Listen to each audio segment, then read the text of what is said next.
CRM was supposed to improve customer relationships. Instead, it's shorthand for can't resolve much. Which means you may have sunk a fortune into software that just bounces customer issues around but never actually solves them. On the ServiceNow AI platform, CRM stands for something better. With AI built into one platform, customers aren't mired in endless loops of automated indifference. They get what they need, when they need it. Bad CRM was then. This is ServiceNow. What up, what up, what up, what up, and welcome to the Uptown Parlay Podcast, week 4 of the NFL season. I am here. This is Malik. I am the host today. We got Ace, Levon, and Ant joining me as usual. What's going on, fellas? Yo, what's up? Everything. Everything. That's a good way to put it. Everything. Everything is everything, man. Everything is going well. So I hope everybody's doing well out there. Do we want to get into our top 15? Now, I don't know if everybody did their top 15. I know last week we did our top 15, going into week 3. Any adjustments, any quick adjustments to your top 15 lists that we want to get into before we start picking these games? Well, Anything I know one thing. I forgot to. Yeah, I forgot we to have a new number one. Yeah, it's not the Packers though. Well, I think last week Levon had the Packers at 1. Shut all the lights up on your ramp, okay? Levon had the Packers at 1. Anthony, you had who? The Bills? No, I had the Eagles. You had the the Bills Eagles at 1. I can't remember who Ace had at 1. I had the Bills. I at also 1. had the Eagles, I believe. Okay, so 2 Eagles, Bills, and then Packers. So I think of the 4 of us, the only one that definitely has to change his number 1 is Levon, unless he wants to decide that week 3 was a fluke and there's no reason to change anything there. But man, to lose to the 32nd team on my spot, the Packers definitely fell off the top 10. Yeah, I agree. Out the top 10? You think they fell all the way out of the top 10? Wow. Yes. How are you gonna lose to the Packers? I mean, to the Browns. Wow, that's It's not even that's Shador big. Sanders that came in there. They was playing against Fossil on Flacco. That doesn't even sound right. That's big. I mean, that's a big drop though. That's a big drop for the Packers in your eyes. I don't think I dropped them that far. I think I got them. I think when I did my rankings, when I redid my rankings, I think I dropped them up to 8. The reason why I dropped them, Malik, is because they're supposed to be a playoff team, and you're going against a team that is definitely going to be drafted in the top 5. I know it's every given Sunday, but come on now, this is a team that is supposed to be that's definitely going to be drafted next year in the top 5. I don't usually do this, but I agree with Ant completely. Like, whoa, they were pretty trash in that game. They allowed their defense to hold them to 10 points, and it's like you held them to 3 all game, and all of a sudden you just gave up the game in the last 3 minutes, which is crazy. So yeah, I got them at 11. Okay. Well, I mean, we all said that. I don't remember if we said it in our picks, but we all, universally agreed that Cleveland has a good defense. And that that's the best group, that's the best unit group of that team. And they were able to keep it close, and then get the one takeaway necessary to flip the game script away from Jordan Love and the Packers. So I don't know. I don't know that I thought it was such an egregious loss that it warranted dropping them out of the top 10. I mean, I know I had them at 4 last week, so I dropped them out 4 spots, but they definitely deserve to drop. I just don't know how far. It's depending upon your perspective. They're kind of suspect right now, especially the offense. Yeah. Okay. You're telling me the defense couldn't get enough pressure on Flacco to cause a turnover? No. You're paying that dude $48 million? That's crazy. Yeah, especially when you traded for Parsons, that was definitely hyping up their lunches and all that stuff, and after work, after game meals and everything. I mean, but remember, the reality of that situation is that one of the things that Jerry Jones said about Parsons was, he wasn't good against the run, and we all said that multiple times, and Cleveland was able to run the football, and they were able to keep the pressure off of Flacco for the most part, and then he just made the few throws that he needed to make in order to win the game. So I mean, I last mean, I it's not checked, like they there's 10 got other blown guys on the out. field. Yeah, it's not like they got blown out. You know what I mean? Like to me, it's not like they got blown out. They got beat by 3, last minute field goal, any given Sunday, all of that stuff. So I just took all that into consideration. But if you want to drop the Packers down, then by all means, and I'm not complaining. But Guess who took their spot? week three, we all just to give you guys a recap of week 3 before we get into these new picks.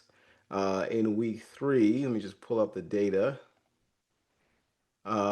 We all did decent on our locks, but overall, Ace had the best week at 11-4, and he went 5-0 on his locks. He cheated. Ant went 10-5.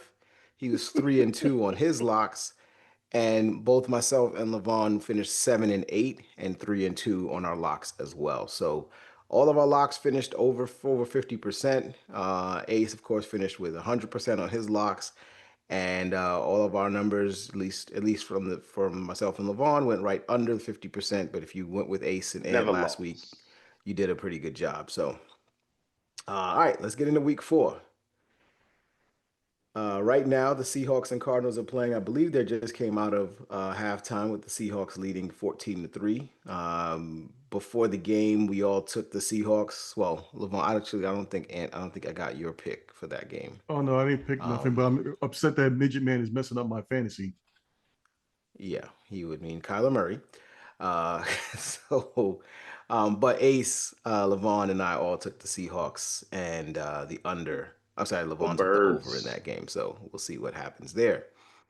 All right, Vikings at Steelers. This is the across the pond game. I think this is not London. This is in Ireland, right? I think this is Yeah, in it's in Alright. Ireland, and because I Yeah, saw the press conference with Aaron Rodgers talking about he's going to get some Guinness.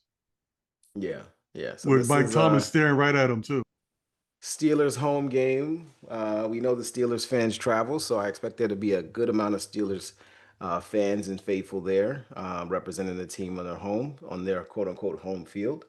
The Vikings are 2.5 point favorites. The over/under on this game is 40.5. Ace, we'll start with you. Vikings at Steelers. What are you thinking? Give me the Vikings. Steelers defense has been shown to be terrible, and I'm going to keep picking on that. And the only reason why they won last week is they were playing a pretty mediocre and pretty bad team. So I'm going with the Vikings.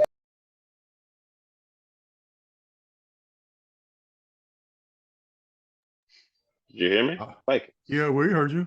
You I'm going gonna with lay the the Vikings? points, and I'm gonna Yeah, take the under. no It's lock, gonna I'm be a assuming. sloppy game. No lock. No, no, no. I'm not gonna do that. Okay, And everybody's clock is gonna be off. Like it's 9:30 in the morning. It's crazy. that is true. That is true. It sounds like your son is in full agreement. That's great. He Ant, is. what He what about he you? knows ball. Yeah, he knows more than you do. But anyway, oh, I'm going to take this. I'm going to take the risk. I'm not going to lock it in. So, quite you guys, everybody who's listening to this, you don't really have to follow this. But I'm going to go with the Steelers in this one, even though their former assistant for the Steelers, Brian Flores, is going to be on the other end. I'm definitely going to go with this. I see that vibe that both Coach Tomlin and Aaron Rodgers is going with. I want to see how it rides, and we'll take a little risk and go to the other side. I'm not trying to hate on Aaron Rodgers all year round, so I'm going to take Steelers. And plus, this goes against Ace. Levon, go ahead and unmute yourself Oh, and the give under. us your Sorry about pick. that. I said the under. Okay. Levon, you want to go ahead and unmute yourself and give us your pick? I'm going with the Steelers as well. Yeah, I like Aaron Rodgers on this neutral field early out in Ireland. So yeah, I got the Steelers in the over. All right, no lock as Do you well. know what time they're playing the game over there? Is it like a 5 or 6 hour difference? Like it's the I think same it's a time in the 6 hour UK. difference. I think it's a 6 hour difference. So it's gonna be so they're basically playing at like 1:30 or 2 o'clock. It's 8 a.m. for us. Yeah. Well, 8 a.m., 8:30 for me, I should say, because I'm in San Antonio. So it's like But around. is Pittsburgh Central Time? It is not, no. No, it's No, Eastern no, Time. Okay, so yeah, so Eastern then they time. don't lose So it's an gonna be like extra hour. 7:30 for y'all, Okay. for everybody Well, else in this yeah, group. 9:30 in the morning for us here. Oh, not 30. Yeah, no, you're not 30. I keep Hmm. forgetting. You guys are an hour ahead than me. Yeah, yeah. All right, so for me, the Vikings are 2-1 against the spread. They've outgained opponents in total yards in all three games. The Steelers have been, they actually allowed the seven most rushing yards per game, so that's actually, bodes well in the camp of Jordan Mason and Steeler and Vikings fantasy managers. Aaron Rodgers, I did look this data up. Aaron Rodgers is the worst quarterback in the NFL against pressure, according to Pro Football Focus. And of course, we know Brian Flores and the Vikings like to bring a ton of it. The Steelers' offense did not look good last week against the Patriots, and they needed 5 turnovers, which to me is just not sustainable. So I think the Steelers, because they can't run the ball like they want to, this is another Carson Wentz get right game. Maybe see if he can get a starting role somewhere. So I'm taking the Vikings. I'll give the 2.5, and I'm going to lock this in as my first lock of the week. All right. Next up, Commanders at the Falcons. The Commanders are 1-point favorites here, going into Atlanta to play against the Falcons, who are coming off of one of probably their worst losses of the last, I'd say, 5 years, being completely shut out by the hapless Carolina Panthers on the road in Carolina, 30-0. So of course they'll be looking to, rebound from that. Meanwhile, the Commanders came off of a huge win at home against the Raiders. Backup Marcus Mariota came in and filled in admirably. Not sure what's going to happen with Jaden Daniels and his situation, but we'll see. He looks like he wants to play, but he said earlier today that it's up to the doctors to see what's going to happen. So we'll see how that plays out. But for now, Commanders are 1-point favorites on the road. The over/under is 45.5. Levon, we're gonna come to you this time. What are you thinking? I like the Falcons to bounce back after getting embarrassed in that division game against the Panthers. So I got the Falcons and the over in this one. All right. Ant, what about you? I'm also gonna go with the Falcons on this one, even though they quite. I'm a little bit shaky on this one because how they lost last week. I know it was against a divisional opponent, but you shouldn't be coming out like that. No team should be coming out like that. You lose the faith if you're quite betting on a team. But like you were saying earlier, with Jaden Daniels, don't know if he's gonna be playing. Also, you got to think about it. The other players of Noah Brown and Terry McLaurin, they might not be playing as well. But quite the Falcons can actually maybe come back and actually win this, even though they're going to be they're actually the home team, so they might actually can win this one, pull this one off. So I'm going to take the Falcons, and I'm going to take the under in this one. Yeah, the fact that the Falcons have been the fact that the Falcons like there's been this expectation that Michael Penix was going to turn things around, and the Falcons have been up and down over the course of the season so far. I think it's interesting because he's technically still a rookie. He hasn't played 16 games yet, so this is probably should have been expected for them to be a little bit shaky at times over the course of this season as he gets things under him. But um, Daniel still might not play, as I mentioned. This is a revenge game for Mariota. If you guys remember, he was in Atlanta a couple of years ago and starting for this team Yes. and was benched for the great Desmond Ritter, who is now a backup, I believe, in Minnesota. I think he's on somebody's practice squad now. Um, and as Ant mentioned, the Commanders might be without McLaurin and Bill Krosky Merritt, which actually brings this number down to a level I feel more comfortable taking. I have no interest in taking the Falcons anymore until I see better productivity from them. So I will take the Commanders. I'll lay the points, but no lock. Biggest line of the week by a long You gonna shot. let me make a pick, or are you just gonna skip me? Oh, sorry, Ace. I forgot to realize I didn't do that. Okay, go ahead. We didn't hear no baby noise, so we know your son's not Yeah, giving you the didn't answer, hear so we that. was going to skip you. Well, I took care of it. Okay, doing some top dollar daddying over here. Um, Nice, nice. Give me the commies, lock it in. Atlanta's terrible. Michael Penix Jr. He may rebound at home, but the Commanders' offense looked really good last week against a pretty quality opponent. So I'm gonna lock in the Commanders to take this easy bet. They didn't even give the ball to Bijan. somehow the Carolina Panthers and their mighty defense shut them down. So they're not going to stand a chance against Washington. It doesn't make any sense to not take them in this game. I'll be shocked if they lose. This is basically a pick. So, and I'm picking the Comets. All right. And you're locking that in, right? Hell yeah. All right.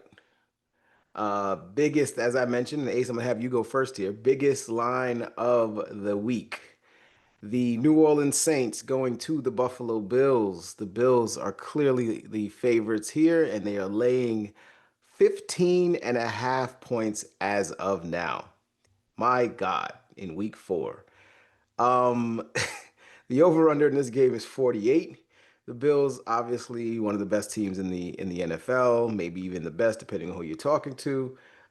They came off a 10-point victory against the Dolphins on Thursday Night Football last week, so they've had a little extra rest coming into this game. Meanwhile, the Saints got curb stomped in Seattle in a game that was over well before the end of the first half, and they never really had a chance coming out of that. And so now they travel to the Bills, and things don't look haven't been looking good for them on any front. So Ace, I'm gonna start with you. Big spread here, 40 over under 48, 15.5 points. Bills Saints. What are you thinking? I think that the Bills should be able to beat the brakes off of them, but to guarantee a win by more than 2 touchdowns is kind of bananas. This line opened up at 17, and I believe it came down 2 points, but I think it's going to stay around 15 or 14.5, depending on what the sports book is. It's very like they didn't beat Miami. They beat Miami by 10. Right. They didn't So cover. Did they cover the? No, they Miami didn't cover covered. the number. Yeah, they No, didn't they cover. didn't. They didn't cover against Miami. And Miami, people say they played them well, but it was a home game for Buffalo. And I wouldn't say they took it easy, but they kind of went through the motions and they won that. The Saints look just so out of it. Like Tyler Shuck came in, he didn't look much better. They don't have much hope in terms of I don't know if they're intentionally taking, but they just don't have the players or the I don't know. It don't look good. I will say this: the Bills aren't playing the run very well, so maybe the Saints can get some points there. I don't expect the Saints defense to do much in terms of stopping them, but Josh Allen's going to be able to pretty much, sleepwalk through this. But it's kind of tough to pick this team when they give it up 2 TDs. So I got to take the Saints, but I will not bet this game come Sunday. I'll tell you that. I'm gonna stay away from this one. This is crazy. This is like Patriots 07 kind of line. I get they undefeated, but damn, Saints ain't that bad. Yeah, I'll go second here. So wait, so Ace, you said you're taking the Saints to cover? I'm taking the Saints. I'm taking the Saints to cover. I got to take those points. Yeah. 15 is just too much. I'm sorry. Yeah. I'm gonna agree with you. I'm gonna take the Saints to cover. I just don't like giving up that many points in any situation. I'm not locking that in. I probably wouldn't put any money in on this one, but definitely feel like the Bills will win the game. But I don't feel like they play to or ever feel the need to like really just go out there and beat the brakes off teams. They're perfectly fine. Um, moving the ball down the field, controlling the clock, all of that good stuff, and just doing whatever it takes to win. So I could definitely see a 10, even 12-point victory here, 12 or 13-point victory here that gets the Saints just under the number. So I'm going to go ahead and take the points here as well. Ace mentioned it a little bit as already. Tyler Shuck came in last week, threw a touchdown pass, and still was not named the starting quarterback for this team.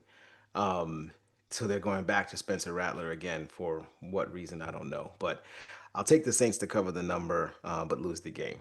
Ant, over to you. Yeah, I'm going to lock it in on my end because I'm going to just do the same thing like y'all guys. I'm taking the Saints with the points. I'm looking at these last when you look at all the games that they played so far, they definitely everything just lines up for that. The only time you're going to see anything else is when they play against a real team. So I'm going to when the Bills play against a real team. So I'm definitely going to take the Saints in this one with the points. I will say before Levon goes, I will say the Saints have not covered a number yet this season. So they'll cover. They'll cover this time. Well, Levon, over to you.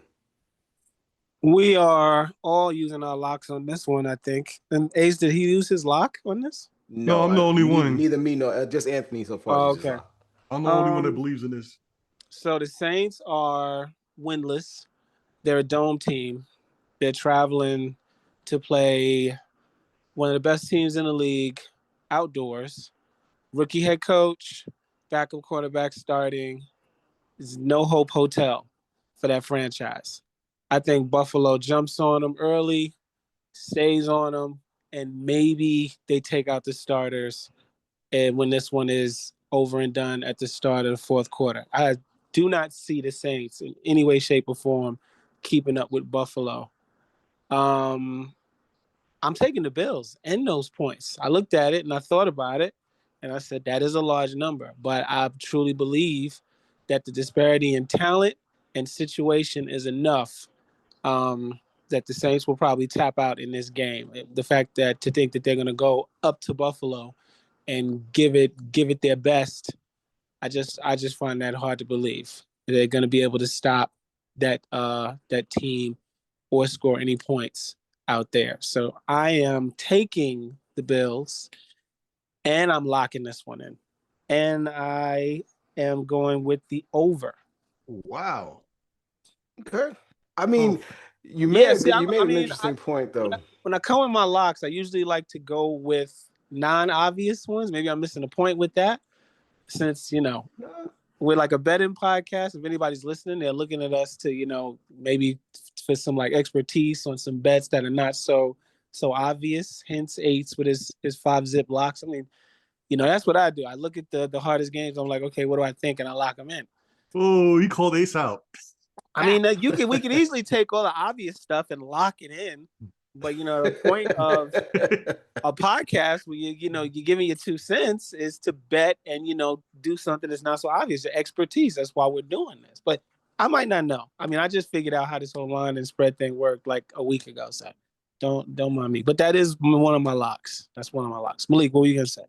No, I was to say you did make a good point which actually leans which it could lean both in the favor of your pick, but also could lean in the favor of picks against this number.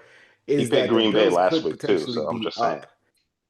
The Bills could potentially be up, so much in the third quarter that they rest their starters in the fourth quarter and the Saints get a garbage time touchdown. Like I could see that happening. Even if by the time they even work out a garbage time touchdown, they'll still be down by 20, 25, God knows how many points. That's Buffalo. Right. It's a hard place to play for teams in the AFC East, let alone a team that's coming from the South, and it's a dome team. You cannot underestimate a dome team going on the road to play outdoors, and they're bad. They got run by Buffalo Seattle. got Mitch Trubisky. Buffalo has Mitch Trubisky as the backup quarterback. He's due for a pick 6. Yeah. They got capable. That is a Super Bowl ready team at home against a bad team. It's the reason why this number is so high. It's so high. There's a reason for that. I agree. If it's 17-10, I'll be shocked and I'll take the L on that. But I don't see it.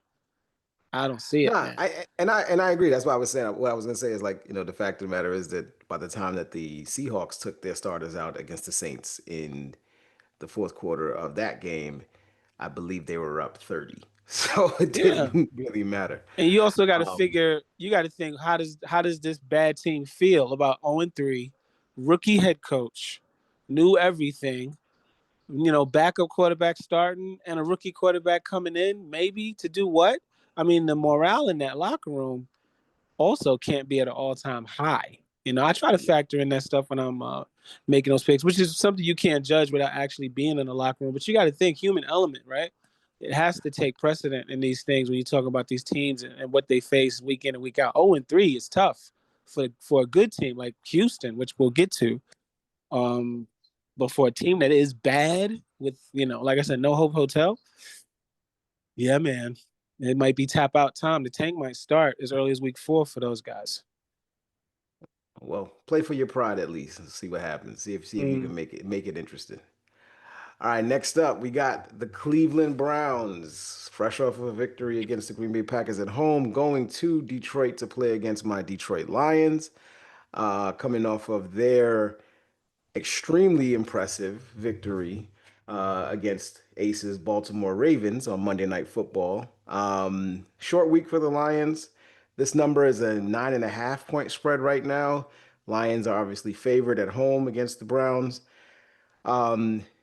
This is a difficult. This is probably the most one of the most difficult picks for me to make. Just not because I believe that the Lions, are in any danger of losing the game, but I think that um, that number just feels a little bit ominous.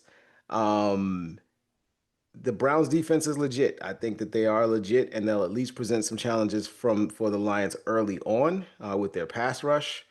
The most interesting matchup to me in this game is the rookies, Mason Graham from Michigan and Tate Ratledge, the Lions' internal offensive guard.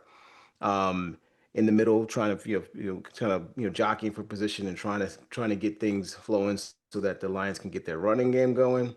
But the play here is on the other side. I think the Lions defense, fresh off those 7 sacks of Lamar Jackson, facing the much less athletic Joe Flacco, will cause a problem for Cleveland. And they didn't show the ability to score the football against Green Bay. I don't think they'll be able to score on the road against the Lions. So I like the Lions to win and cover at home. I'm not locking this because I don't like giving up 10 points, but I'll take the Lions. I'll lay the 9.5, and the over under here is 44.5. Levon, over to you. So I think that's fool's gold. I think Cleveland had their one, and they used it in week 3. Green Bay should have rolled them, and I'm not just saying that because I picked them, but they have way more talent than that team. And on the defensive side, they showed it because they had them piled up until the very end there. But the offense failed them, and I don't know if it was because they were down 2 receivers or whatever injuries else they might have. They had Josh Jacobs in that game, had Jordan. That should have been enough. But they won. They were at home, and they took advantage of that fact. And home field, it matters in the NFL, obviously, but they're not at home for this game. And Detroit is not. Even if they do let up, even after a big win and a short week, they are high off that win against the Ravens, and they even let up a little bit. Being at home, they'll catch themselves in enough time to cover that number and run Cleveland out of the building. So I got the Lions, and I got the Lions with the under because I think they'll put on a defensive clinic, and I think they'll shut Flacco and those boys down because it's not much to shut down. They don't have much going for them, and I'm still surprised Green Bay did what they did, but I think they'll make up for it. But we'll get to that game in a minute. No lock, I'm assuming. I passed on one of my locks. I'm gonna be honest, and now I'm searching for where to lay it now. I would lock this game, but I'm gonna save it. So no lock. Lions in the under. And So you got the Lions facing against the NFC North Slayers, if you call them that from last week. But the series right now with the Lions against the Browns is 19-6. The last time the Browns faced the Lions, there was a 13-10 Cleveland win. And that was back in November 21st, 2021. That was Dan Campbell's first year. The Lions was at that time was 0-9-1. I like it, Ant. Bring in the stats. I know Malik and the rest of the Lions fans and Dan Campbell can't wait to get that revenge game against them. And even though this is not the same Browns that beat them before, this is just they still wear the uniform. So I'm going to go with the Lions on this one. And unlike Levon, I'm going to take the over in this one because I think there's going to be another 40 burger coming down. So at least you give the Browns maybe quite 3 points or 3 or maybe to 7 points or a field goal. A couple of field goals, they might get that over. So I'm going to take the Lions and I'm going to take the over. all right, Ace, over to you. Thank you for thinking, though. I cannot, in good conscience, pick Cleveland, even though I think they might be able to cover. Joe Flacco has thrown 4 interceptions, 2 touchdowns. He has a 65.9 quarterback rating. Okay, 65.9. Rashawn Judkins has 155 yards in 2 games. He's their rookie running back out of Ohio State, former national champs. He's the best thing they got going for them. Even if I say they score 10 points, whenever the Lions win, they usually tend to score 30, which would give them the cover. So I'm going to go with the Lions here. And their best receiver by receptions and yards is Harold Finn Jr., a rookie from Bowling Green, their tight end. And he's got 15 catches. So Flacco is spreading the ball around. They've got 4 receivers with over 100 yards each, but he's just making too many mistakes, and the Lions are probably going to have him make more because it's not like he moves well in the pocket. So unless a miracle happens, I don't expect this game to be close, to be completely honest. I think we all agree the Lions should kind of run away with this one. All the stats say it, but 10 is a lot. But if they can beat Baltimore by 10, they should be able to come home and beat Cleveland by 10. So this should be an easy win for the Lions, honestly. Well, ultimately they beat Baltimore by 8. Lions in the over. Yeah, close enough. I mean, they were underdogs, so they didn't have to. They were 4.5-point underdogs going into that game. All Yeah. right. So Lions in the not a problem. And Anthony, thank you for that reminder of the last time we played Cleveland. I did not forget, just like I did not forget that 38-6 ass kicking that Baltimore gave us a couple of years ago. And clearly, Dan Campbell keeps receipts. I do know that. Titans at the Texans. The Titans are 7.5-point underdogs. The Texans are 7.5-point favorites. Are here 7-point favorites here. The over under on this game is 38.5. Both of these teams are 0-3, but only one of these teams has managed to score 20 points in a football game so far this season, and it is not the Houston Texans. So the Texans have not scored 20 points yet. Their offense is absolutely atrocious. Their defense has been okay. On the other side, the Titans have been pretty bad on both sides of the football. Cam Ward is doing rookie things, throwing pick sixes, and the like, but they're trudging away. The defense is again not bad, but it's not good at all. And so everything's kind of like in the middle or towards the bottom for the Titans. So. On the road here, this is an ugly matchup, the lowest over-under for the week. Titans at Texans, Texans -7. Ace, who you got?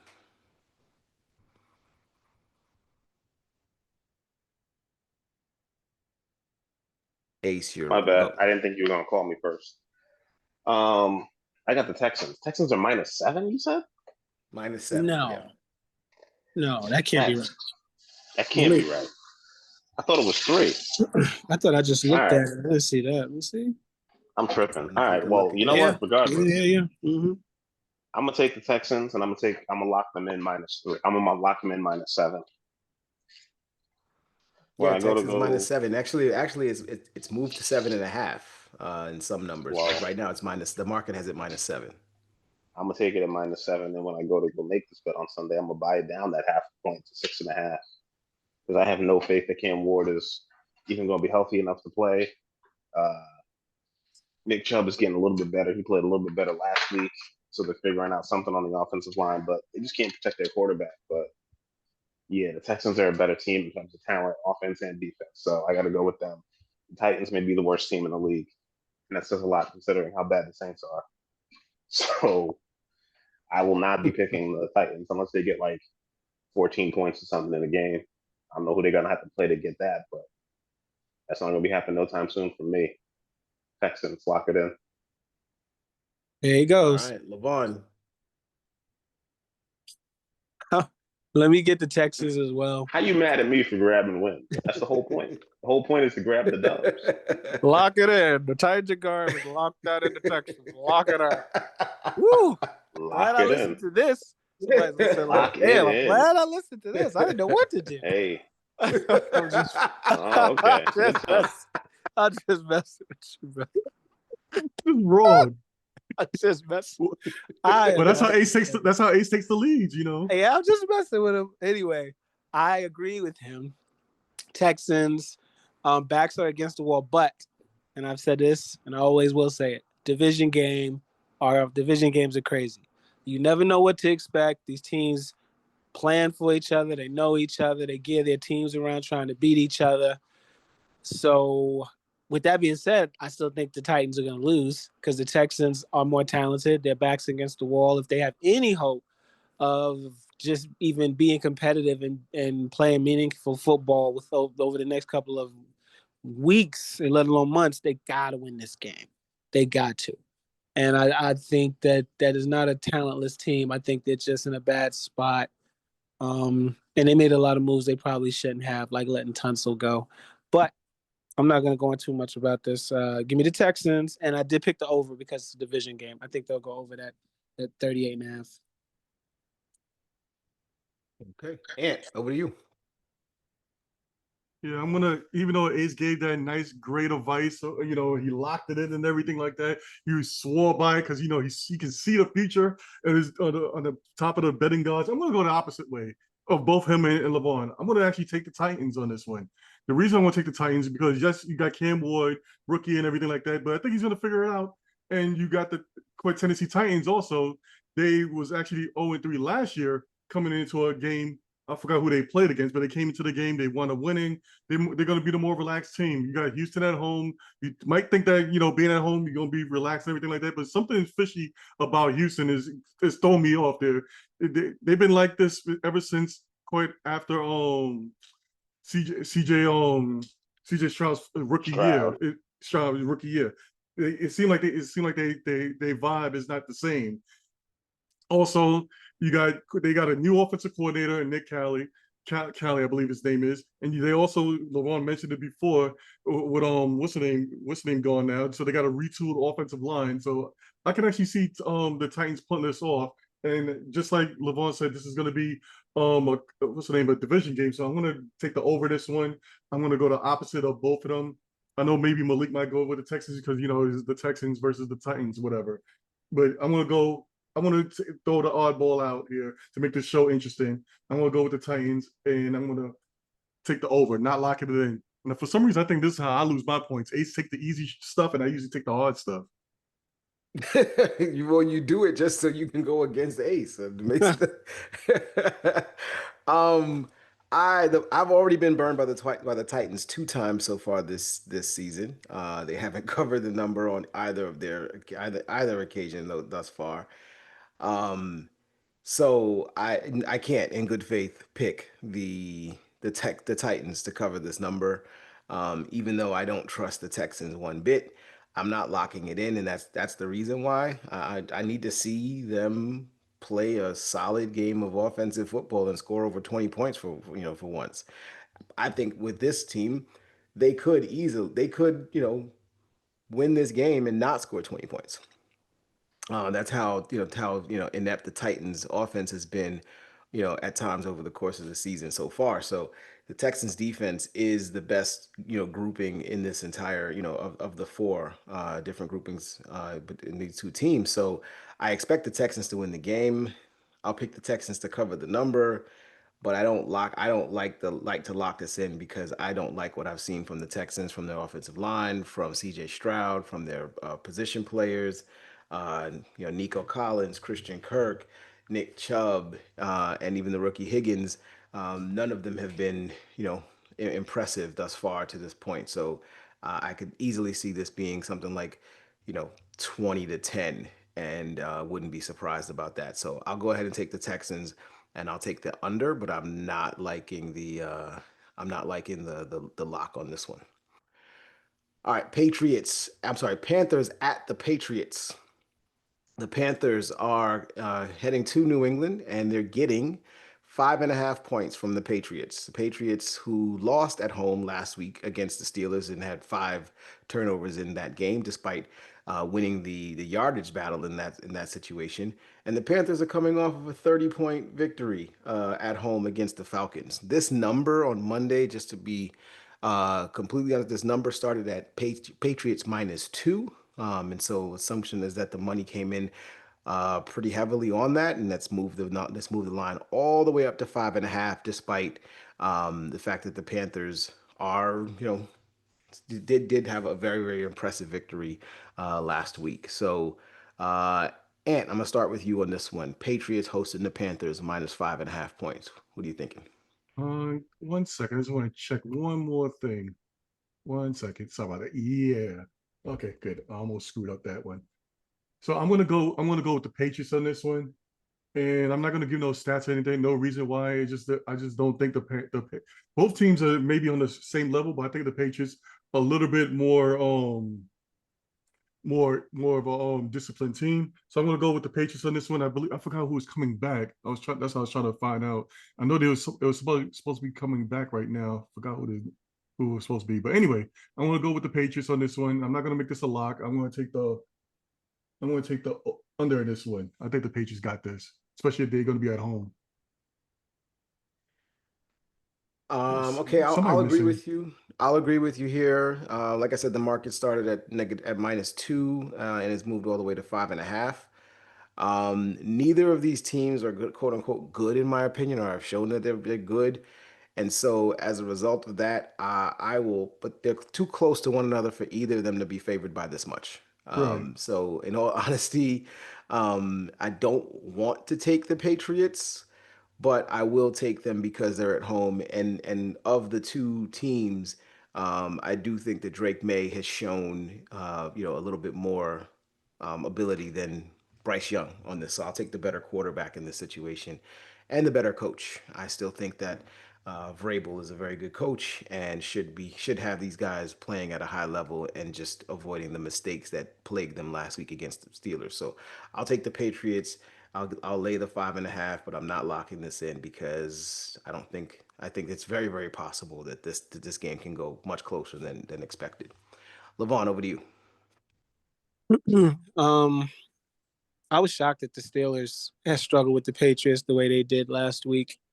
But that's not changing my mind here. I'm taking the Panthers.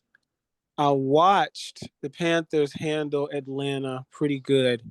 And when you shut a team out and score 30 points, you handle them pretty good. Bryce Young looks like he wants to turn a corner. He plays pretty sound, or at least he played pretty sound when I watch him. He doesn't make a ton of mistakes. He seems very calm in what he's doing, and he's got somebody to throw the ball to in Ted McMillan. And they got a solid run game with Hubbard back there. Their offensive line isn't terrible. The only thing that I question is defensively. Do they have enough to cause the Patriots to turn the ball over 5 times? Or is that something that the Patriots did on their own and they're susceptible to do it again? This is a tough one to call. This is one of those games I don't think anyone can really call. That's why the line, I guess, moved like it did and why it's so close to begin with. But I like the Panthers because I just don't believe in the Patriots at all. I just don't. I look at that roster, and other than their rookie quarterback, you know, he got a solid coach, but he has a first-year coach, which means he was let go. He had a year off for a reason. I like the Panthers. I like a young up-and-coming team going on the road, carry some of that momentum from that division win, trying to get even on the year at 2-2. Give me the Panthers, and I took the under in that game. Panthers on the under. Yeah, this may be the one. This may be the one situation where the Panthers actually have the better offensive team than the Patriots. This may be the one Mhm. team that they actually have the better offensive weapons than.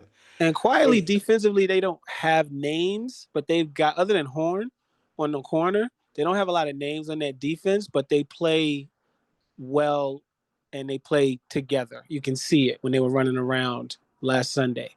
You know, yeah, they're not dudes. They're guys out there, not dudes, but they're trying to become dudes. So I we'll guess see.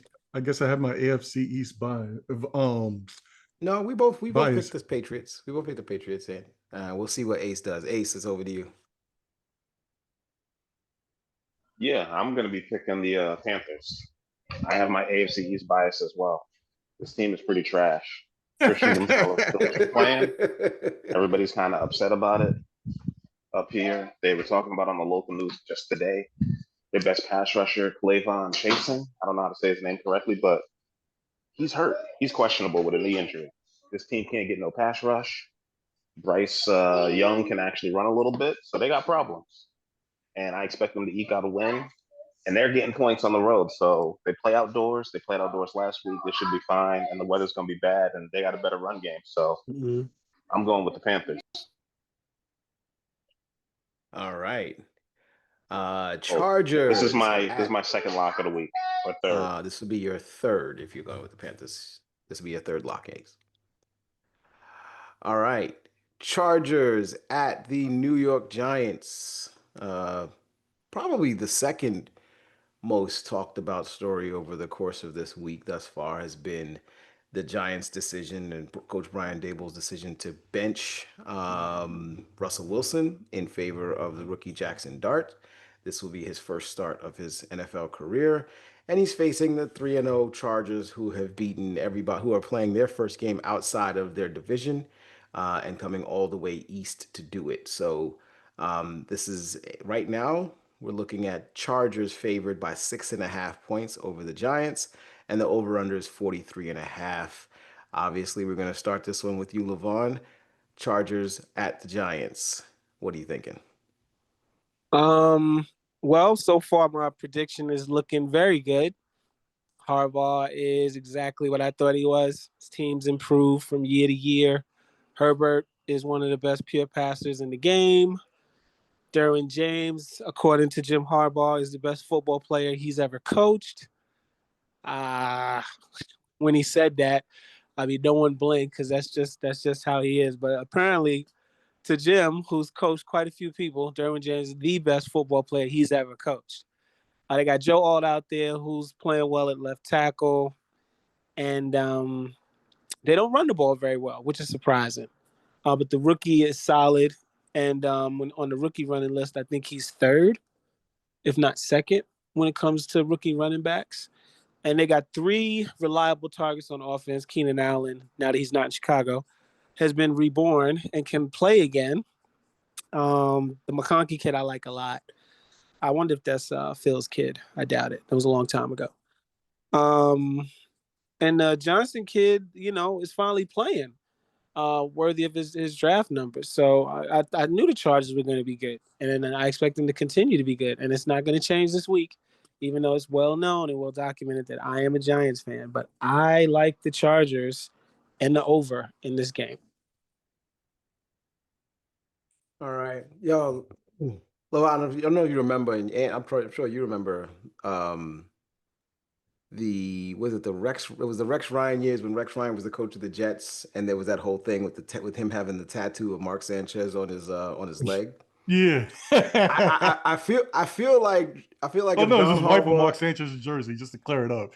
Right? I feel like okay, yeah, I feel like if Jim Harbaugh ever went shirtless, you just see tattoos of all his favorite players all over him, because that dude, he goes in for all his players. He does. When he loves a player, he lets you know. And he's smart because they respond to that, and the They team has absolutely responded do. to him. And they're going that West Coast coming east thing for Harbaugh teams. He's 4-1 with his West Coast teams going east, so you can throw that out the window. Yeah, I don't. Yeah, I agree with you there. I don't necessarily think that's a problem, especially for a team like his, because he's gonna run the ball. This is not a West Coast prima donna team or anything along those lines. He's gonna run the football. He's gonna play hard nosed defense. He's gonna do what he's got to do from that perspective. So not much for me to say here. I like the Chargers as well. This is my second lock of the week.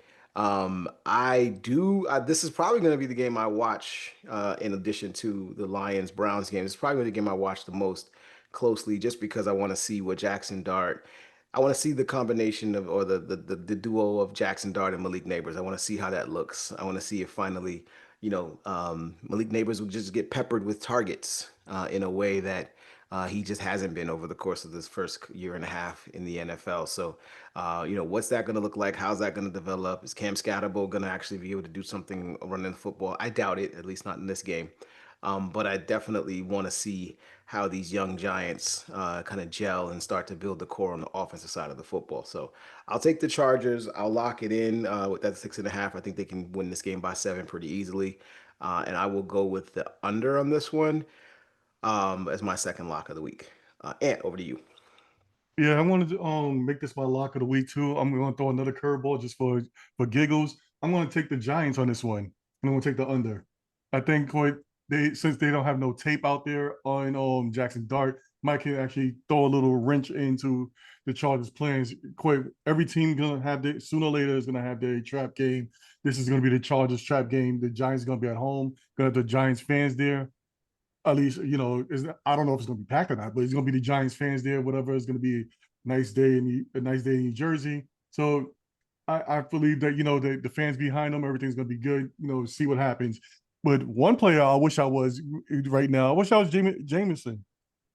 That dude got it great. Everybody loves him in New York. Winston? Yeah, everybody loves this dude in New York. He don't have to do nothing. He just sits there all day collecting his checks. He's good. I doubt he's going to see the field at all this year. He can literally retire after this year, and he might actually have his own daytime show, maybe next, or maybe right next to Michael Strahan. That dude is good. He's great, man. But I want to throw the curveball in this one as well. I might take some lumps on this one, but I'll also take it as a lock as well. I think this is my second or third. I don't know which one. I'm going to take the Giants on this one. I'm going to take the under. It's your second lock, and yeah, I mean, it's interesting because I wasn't sure if Russ got demoted to the third string and Nah, Jameis he's got back up. bumped up to second. Okay, so Yeah, I No, Russ just is look, checked. back He's up. back Okay, up. so and Jameis is I still the third appreciate string that because quarterback. in my gut, I want to take my Giants, but my mind won't let me do it. But I appreciate you doing it. Thank you. I got you. And locking it, and locking it. And locked it Ace in. over, Ace over to you. Y'all are ridiculous. Making picks off of emotion. They're gonna get rocked. The Chargers are gonna rock them. It's gonna Mm. be easy. It's gonna be light work, as they say. They're gonna boo them. Okay, the New Jersey Jets and the New Jersey Giants. They don't deserve to have the New York on their team. They're losing teams, and I'm tired of it. I'm tired of them allegedly representing my city. So You talk about Chargers by a million. Bostonian. Chargers by a million. I don't live in Boston. How The dare you? Chargers by $1 billion. Jesus. Are you Chargers locking by a this one million. into Ace? I am not. I am not. That would just be too easy, as Levon likes to say. It's because you don't believe what you're saying, but it's okay. I believe everything I'm saying. I believe all of it. You'd I had lock it in 6 if you locks. I'd believe. use one. Gotcha. I'm not gonna let you bait me into this. I'm just gonna do what I do and take the dub and have another 11-4 week. Oh boy. Okay, we'll see about that.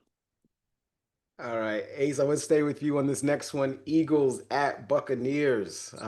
This is a tale of two 3-0 teams.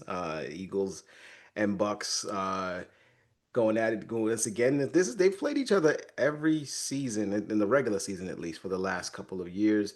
The Eagles have had the Bucks number on both occasions so far, and the Bucks have won their 3 games by a total of 6 points so far this season. Every single game has been very, very close. Came down to the last drive, and the Eagles have famously won in pretty much any way that they needed to win, either in both in the domination fashion and the comeback fashion, like they had to do against the Rams in the first, last week. So the Eagles right now are favored by 3.5 on the road at Tampa Bay, and the Bucks and the over under on this game is 43.5. So Ace, I'm gonna stick with you here. What are you thinking?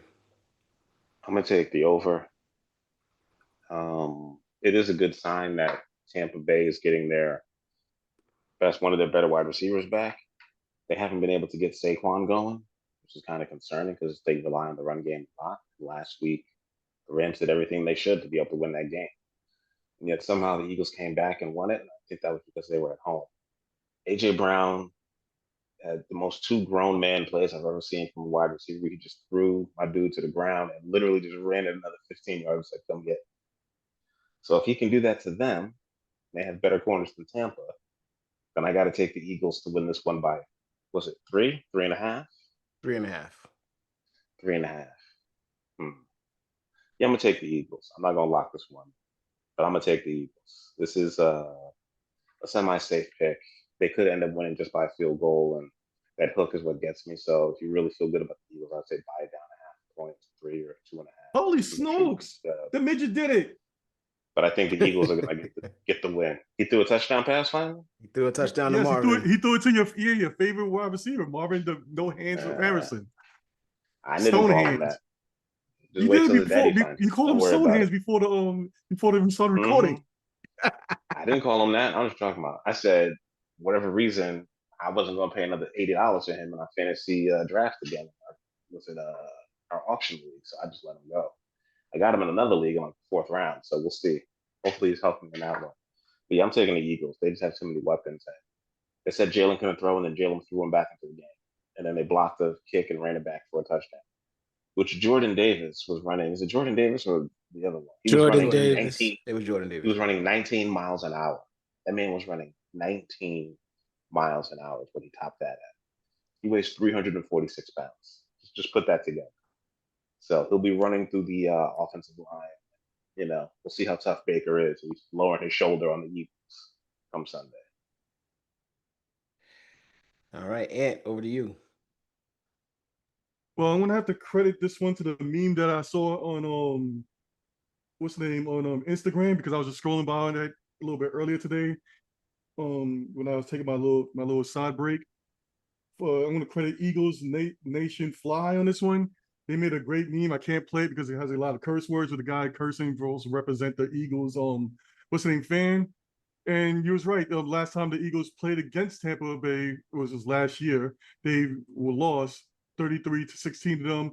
All-time record against them is 13-11. But the last 4 times, I believe, they played against the Buccaneers, they wound up losing. So I'm going to go with the Buccaneers on this one. I'm going to take the Buccaneers and going by these little scoring points. And yeah, I'm going to look at the over and under. The last couple of times they played them, like January 15th, 2024, 32-9, October 14th, 2021, 28-22. I couldn't see this other one over here that is 31-15, but also, and I also already explained the 33-16. So I'm going to go with the Buccaneers and I'm going to take the over just on this meme alone. Thank you, Eagles Nation Fly. That was a great meme. I'll play it for y'all guys after this recording because, like I said, the guy was cursing up a storm. I will go next here. Sorry, I want to lock that in. Oh, you're locking it in. Okay. I'm going to lock in the other way. I'm going to lock in on the Eagles here and the over as well. I kind of go with most of what you were saying, and I agree with a lot of what you were saying. The only thing I can say here is that obviously the Buccaneers are still a little banged up in areas where you need to be really good in order to defeat this Eagles team. They're a little banged up on the offensive line. Tristan Wirfs may not. I don't believe he's back yet. He is back practicing, but I don't think he's coming back to actually play yet. And Mike Evans did go down last week with a hamstring injury and is likely going to be out 3 to 4 weeks as well. Unfortunate for my fantasy team.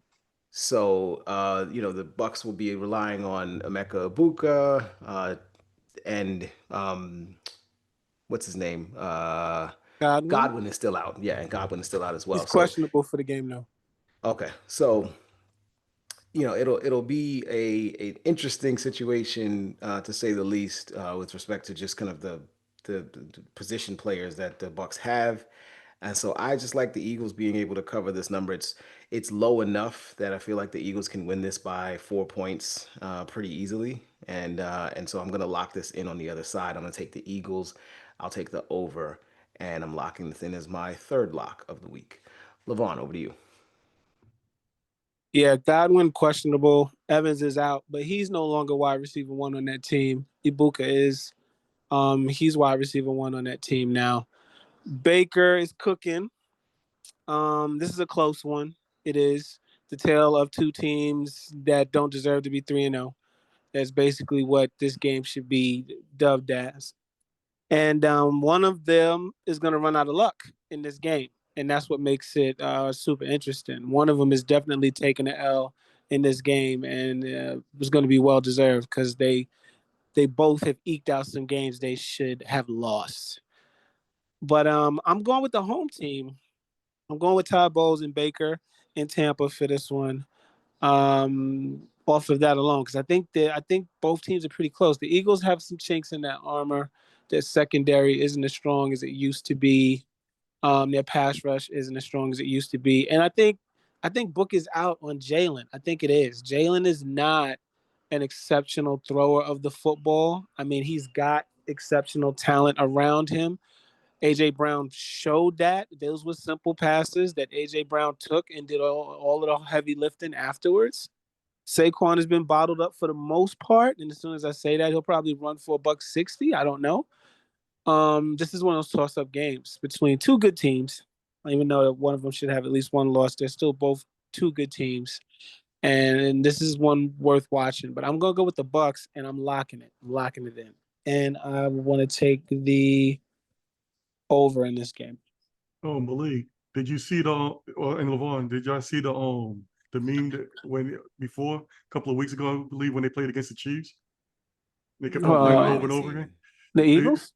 the Eagles, and they caught the Chiefs. I think when it was playing against the Chiefs, and it was like, yeah, it was the Chiefs because it was Jones or whatever his name is, the defensive tackle.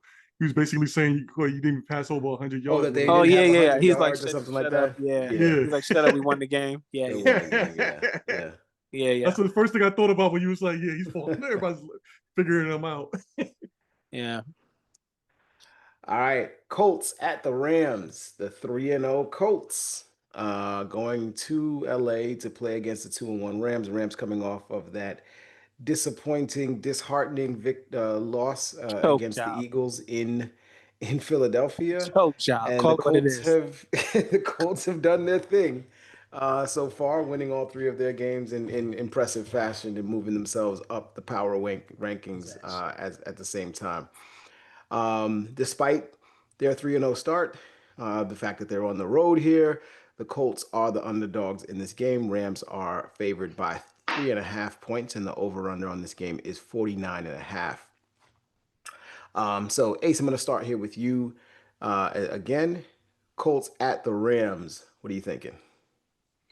I like the Colts because they're getting 3.5, and they can run the ball, and they've been really effective with Daniel Jones because whenever he has a good running game, I don't know, for whatever reason, they just get going. Like the Colts defense is as good as the Texans statistically. Like they're in the top 10 so far, but it's only been 3 games, but they played some pretty mediocre teams, so this is their first real test.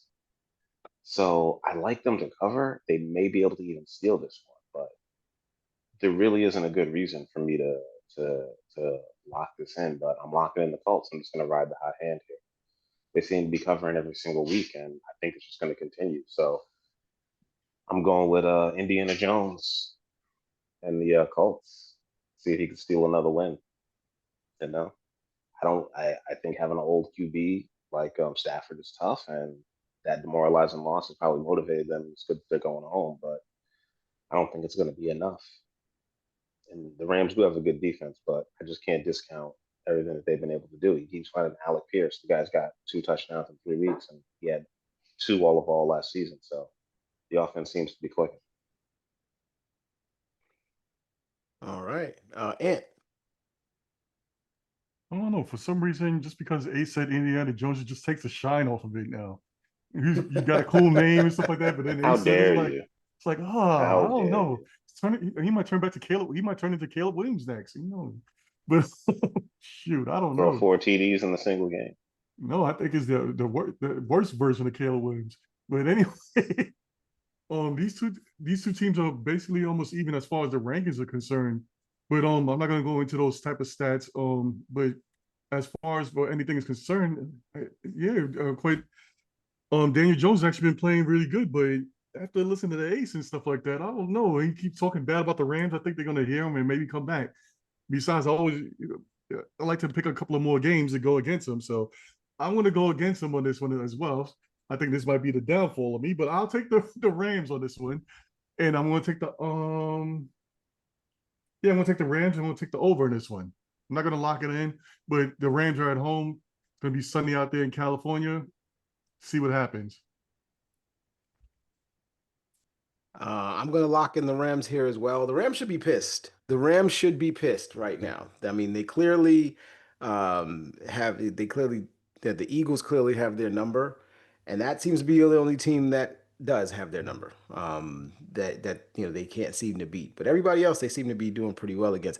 I think the Colts will play them pretty well. I think the Colts will. I think the Colts are a very good team. I've said this multiple times. I said this at the beginning when we did our initial picks. I thought the Colts were a good team. They just need a good quarterback play, and they're getting it. So that's where we stand right now. But to Ace's point, the Colts haven't really played anybody up to this point.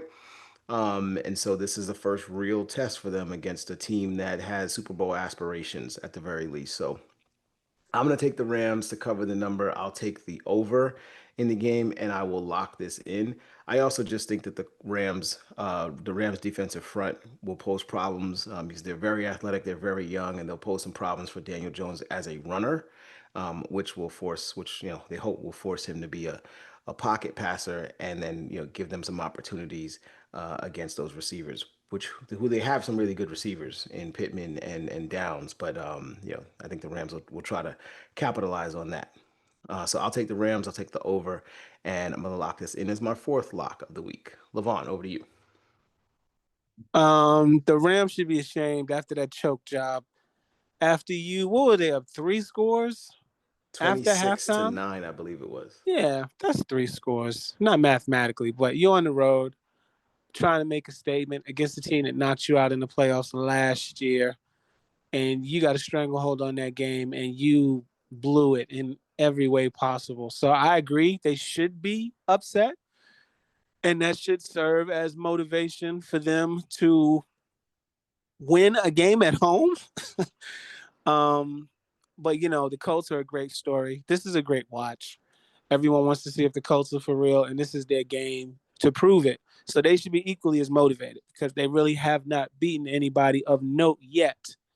And if they can take out the Rams in LA, that would be a quality dub for them.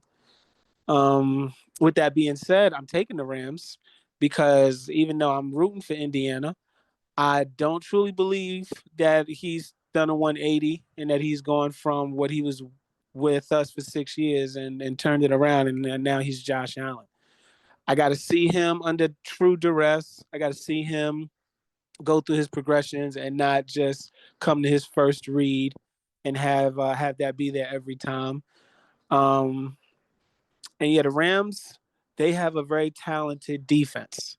They do have a very talented defense. So this will be the first challenge for the Colts, but I do like the Rams at home to win this game. And I took them with the under because I think that defense is going to force the Colts to punt this time. So yeah, give me the Rams and give me the under. All right, Jaguars. Oh wait, at I'm the- locking that. Sorry, locking it. I'm locking that the is Rams. Oh, Devon's fun third fact. lock. He has Josh Allen stats this year. He does. I saw that. He's like equal with Josh, if not better than certain categories. Which, yeah, we gonna find out on Sunday. It'd be kind of scary if he does go out throughout this whole year being an MVP or whatever. Might not win the whole thing, but go out and be MVP. That'd be 2 years in a row that the Giants get rid of somebody. If that plays out over the rest of these games, that would be absolutely crazy. Yeah, He was plus like 20,000 before the season started as an MVP bet, which is crazy. He is equal to Josh actually took in it. every category, I think, except total touchdowns. There's no way that they'd give it to him. They'd have to have, even if they win 15-2. Now, if they win record in the 15-2, they might consider. I don't think they're but giving they're it to not him. going to do No. that. No, crazy I don't thing think is they he can't even get comeback player of the year. That's the crazy thing. But he could get some votes. Like Why Sam not? Darnold Why got can't he? votes. Hey, if a guy who came back from the dead can't get it, Darnold got some votes, but he didn't get any first place votes. So Well, I doubt you it. already had strong words about the guy coming back from the dead end. You said, what did he do? What did he do? I said, he came back to life. Comeback player of the year He made is the tackle. comeback player of the year stated for someone that's coming back from injury. He was injured. His pride was injured. Okay. Now he got injured last year briefly, I think. No, like a season-ending type of situation. Oh yeah, ACL, nothing like that. type of No, situation is nothing what like that. usually is the selling point there. We That got makes you another close eligible. Thursday night football game, if you call this close. It's close because the Seahawks are choking. See. Basically. They need to give me some fantasy points. That's what Seahawks is are happening. just choking the hell out of this game. All right.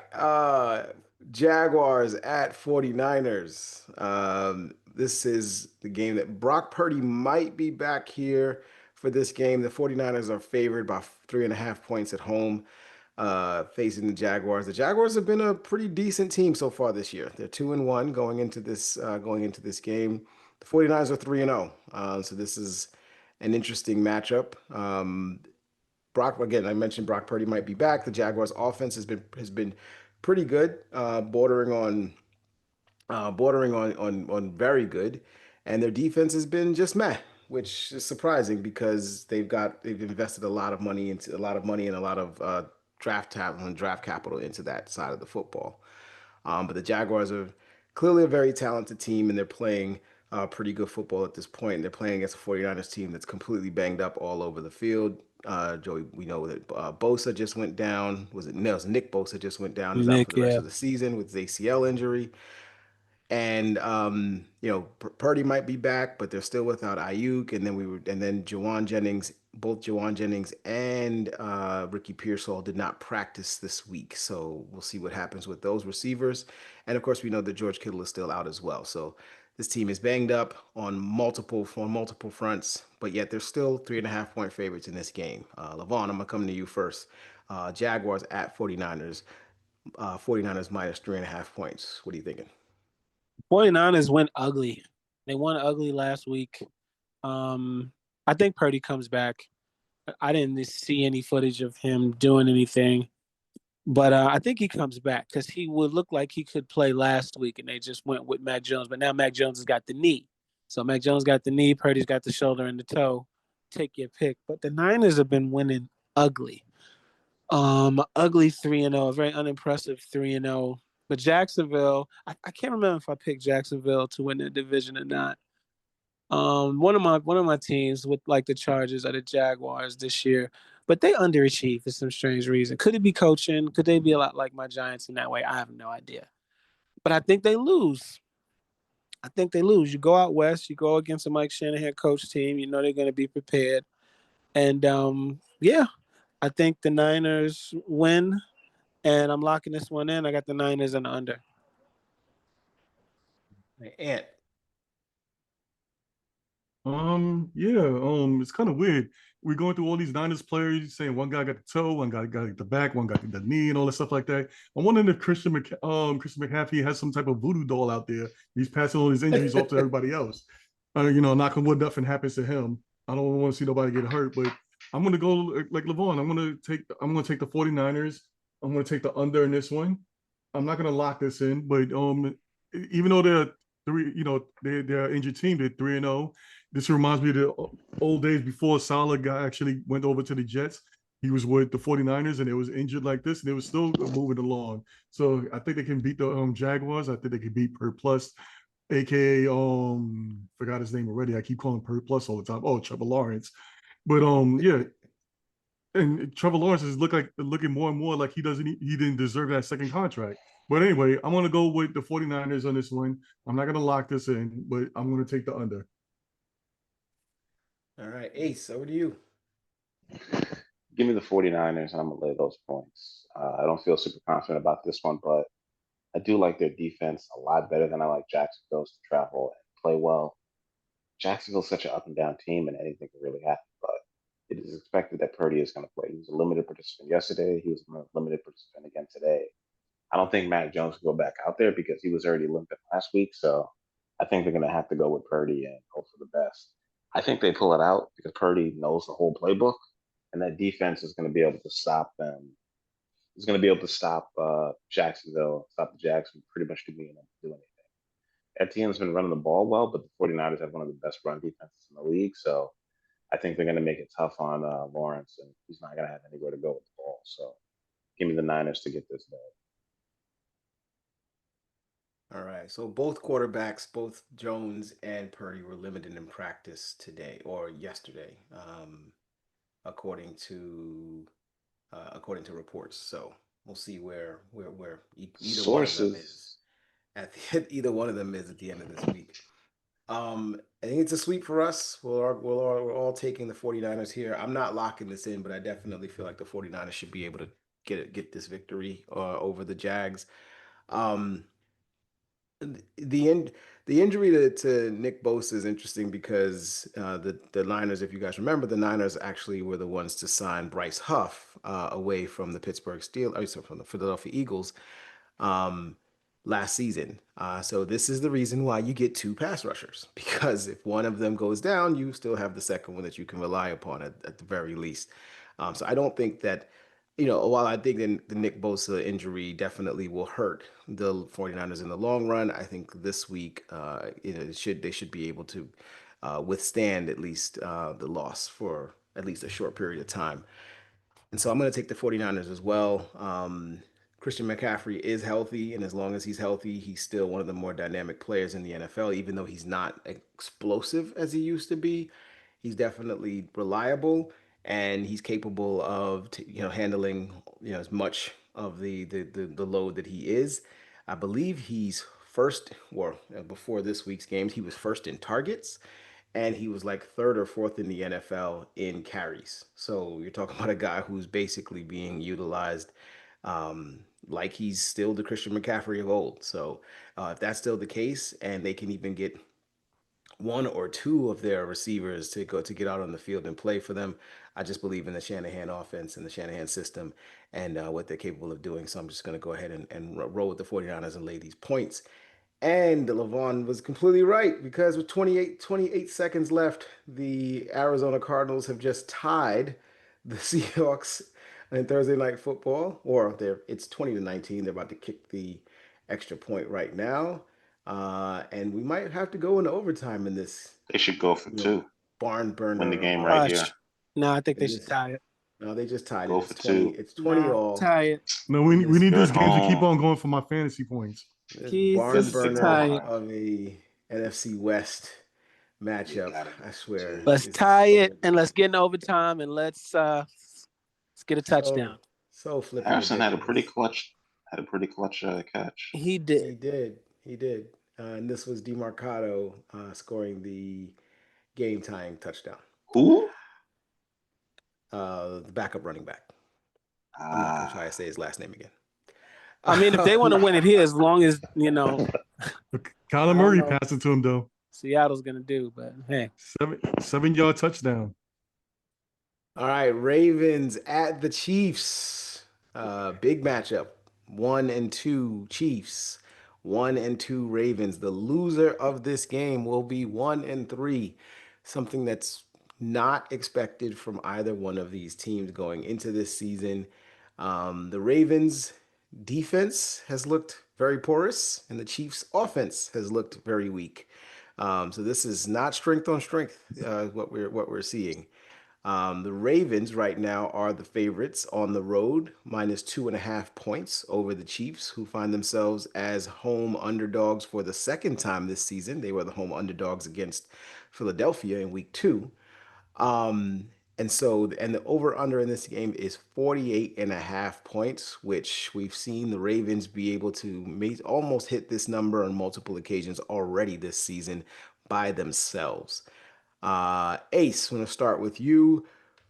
Your Ravens and the I'm a Bears Chiefs. fan, sir. Please. Oh, now, okay, now Oh, now you're a Bears he fan. was a Bears fan until he saw that defensive performance by the Ravens, and now he's all in on his Chicago I Bears. don't know what you're talking about. Uh, I've been a Bears fan since 1981. Wait. So you're not a Ravens fan ever since high school and back in the days? he You used to walk specifically around with said the Ravens jersey and I everything. I I don't know what you're talking about. You didn't have your Ray Lewis I jersey. specifically have the recording of him saying that he's been a Ravens fan Oh, since 1996. It was in the yeah, recording since they were last founded. That is week. correct. Yes. Since Last they week. So drafted. Yeah. And he was Since doing they the drafted Ray Lewis Jonathan dances and Allen. stuff like that every time he had a sack. I was not. he's clear. That is He's clearly falsehoods. jumping ship. But let's see where he's going with Falsehoods. this pick right now, Ace. The What are Ravens are you just what are my you favorite thinking? team in the AFC. I think they're going to beat the brakes off. I think I think Derrick Henry's going to stop fumbling the ball. that was a huge I think mistake. I think that he fumbled. Yeah, it's cost them 2 games. He fumbled The twice in Bills that front, game, one to the field and one to the bench. yeah. You think it's funny? The Bills won most obviously, but they need him and they need him to be good, and he will be. And the biggest thing I can say is it really depends on if that defensive tackle plays. But the Chiefs' defense looks very pedestrian, and Lamar's going to make some better decisions, and their coverage doesn't look very good either. Chiefs have been struggling. They got done in by the Chargers. I think they came out and they thought it was going to be easy, and I think they realized it's not going to be. But this kind of reminds me of the Pats back between those 9 years that Brady didn't win a Super Bowl. They went twice, they lost twice, but they did not win. And he's already lost once in the Super Bowl. I don't think the Chiefs are getting back this year. So Chiefs fans, just enjoy the season and the seasons that you've had, because this year ain't your year. All right, y'all ain't got it. Give me the Ravens on the road plus those 3. I'm gonna lock this one in. All right. Ant, what are you thinking? Wait, Ace, you said you got the Ravens? Yeah, he said the Ravens. Ravens minus. He's giving the 2.5. I'm giving Yeah, them 2.5. yeah, because I heard a little bit of this is not your year. This is blah blah blah whatever. Don't Yeah, you it know ain't this? their year. Don't you know this is Taylor Swift's magical year to get a ring and what's name getting 2 rings? Come on now, He's it's got gonna turn three, and around. she's getting one. So it is what it is. It ain't gonna happen, baby. Sorry. We say that all the time, whatever. But Xavier Worthy's coming back, so they're gonna have some weapons on their end. This Chiefs gonna be at home. I'm telling you, it's gonna be a Taylor Swift blowout. She don't show up out of nowhere. Unlike last week, last week when they had the Taylor cam and they also zoomed up on Lawrence Taylor and stuff like that. But the Chiefs, even though the Chiefs does look bad, there the only win is unfortunately against the Giants. That's the only win they actually have this year. But this is still the beginning of the year. We've seen this before with the Kansas City Chiefs, quite in the past when it was a little bit sloppy and stuff like that going out. But they're gonna fix things up. They're gonna get healthier, and I think this is gonna be the first game because even though Baltimore has faced against the harder teams, those harder teams actually weigh on you, and you're gonna be feeling the pressure coming in and because you still know this is Kansas City, this is still the same team that knocks you out every year in the playoffs. So I want to go with Kansas City on this one, and I want to take the over. I think this is going to be a good game. This is going to be the game of the week. Yeah, so I'm going to take the over. Okay. Got all choked up. All right, Levon, over to you. Ant just basically stole everything I wanted to say. I wouldn't have said it exactly like that, but I don't believe in the Ravens. They show up small in big moments. Andy Reid is going to script out the first possession of whatever the Chiefs have the ball first, and then the first couple of possessions of whenever they come out of halftime, and those are probably going to add up to about, at the very least, 10, if not 12 points. So, well, no, before, 12 points. And yeah, I mean, when I look at these two teams, I think who's more likely to be knocked out early, and it's the Ravens. And they wouldn't even be knocked out. They could rebound from 1-3, but I doubt very much that the Chiefs are gonna go 1-3. They're gonna go 2-2 and be back in the mix because that's what the NFL wants. Let's not forget about that. It's what me and Ann also agree on. It really didn't show its head Sunday night, but I promise you, this is going to be a little bit of help from Roger Goodell and the boys when this game comes on at 4:25, if it's ever close. And Mahomes is just too smart, too good. Andy Reid, same. And they get Worthy back. So I like the Chiefs in this game and the over. Oh, mine's going to be a lock. All right, and of course, the Seattle Seahawks have won by 3. No. They won by 3 on a last-minute field goal to end the game, 23-20. So the Seahawks What was the line on that? cover the number. 42? 43.5. Oh, so which it's still a is- cover. Don't No, worry. it went under. 43.5 was the number. They covered. The Seahawks covered because they had a 1.5 point spread, but the I know, over-under was but 43.5. what did I say? So it was Seahawks. It wound up being Seahawks and the under. If you had that, you won. I think I had the fucking over. Does You that mean did. I didn't get that one? You had the over. So No, I'm- That's exactly you got what the that means, Seahawks. yeah. We got the Okay. Seahawks. The over-unders we haven't really been Oh, counting, good, but good. we've been giving them in. Don't worry, Ah, Arizona phew. fans. As a Jet fan, I know your pain of losing by a field goal after you came back. I feel your pain. Okay. Share it with me. Well, wouldn't be necessary if you just played better football for the first 3 quarters. That's what has to happen sometimes. That's bad team I'll for you. get to my pick here. Look, the Ravens have been the Chiefs.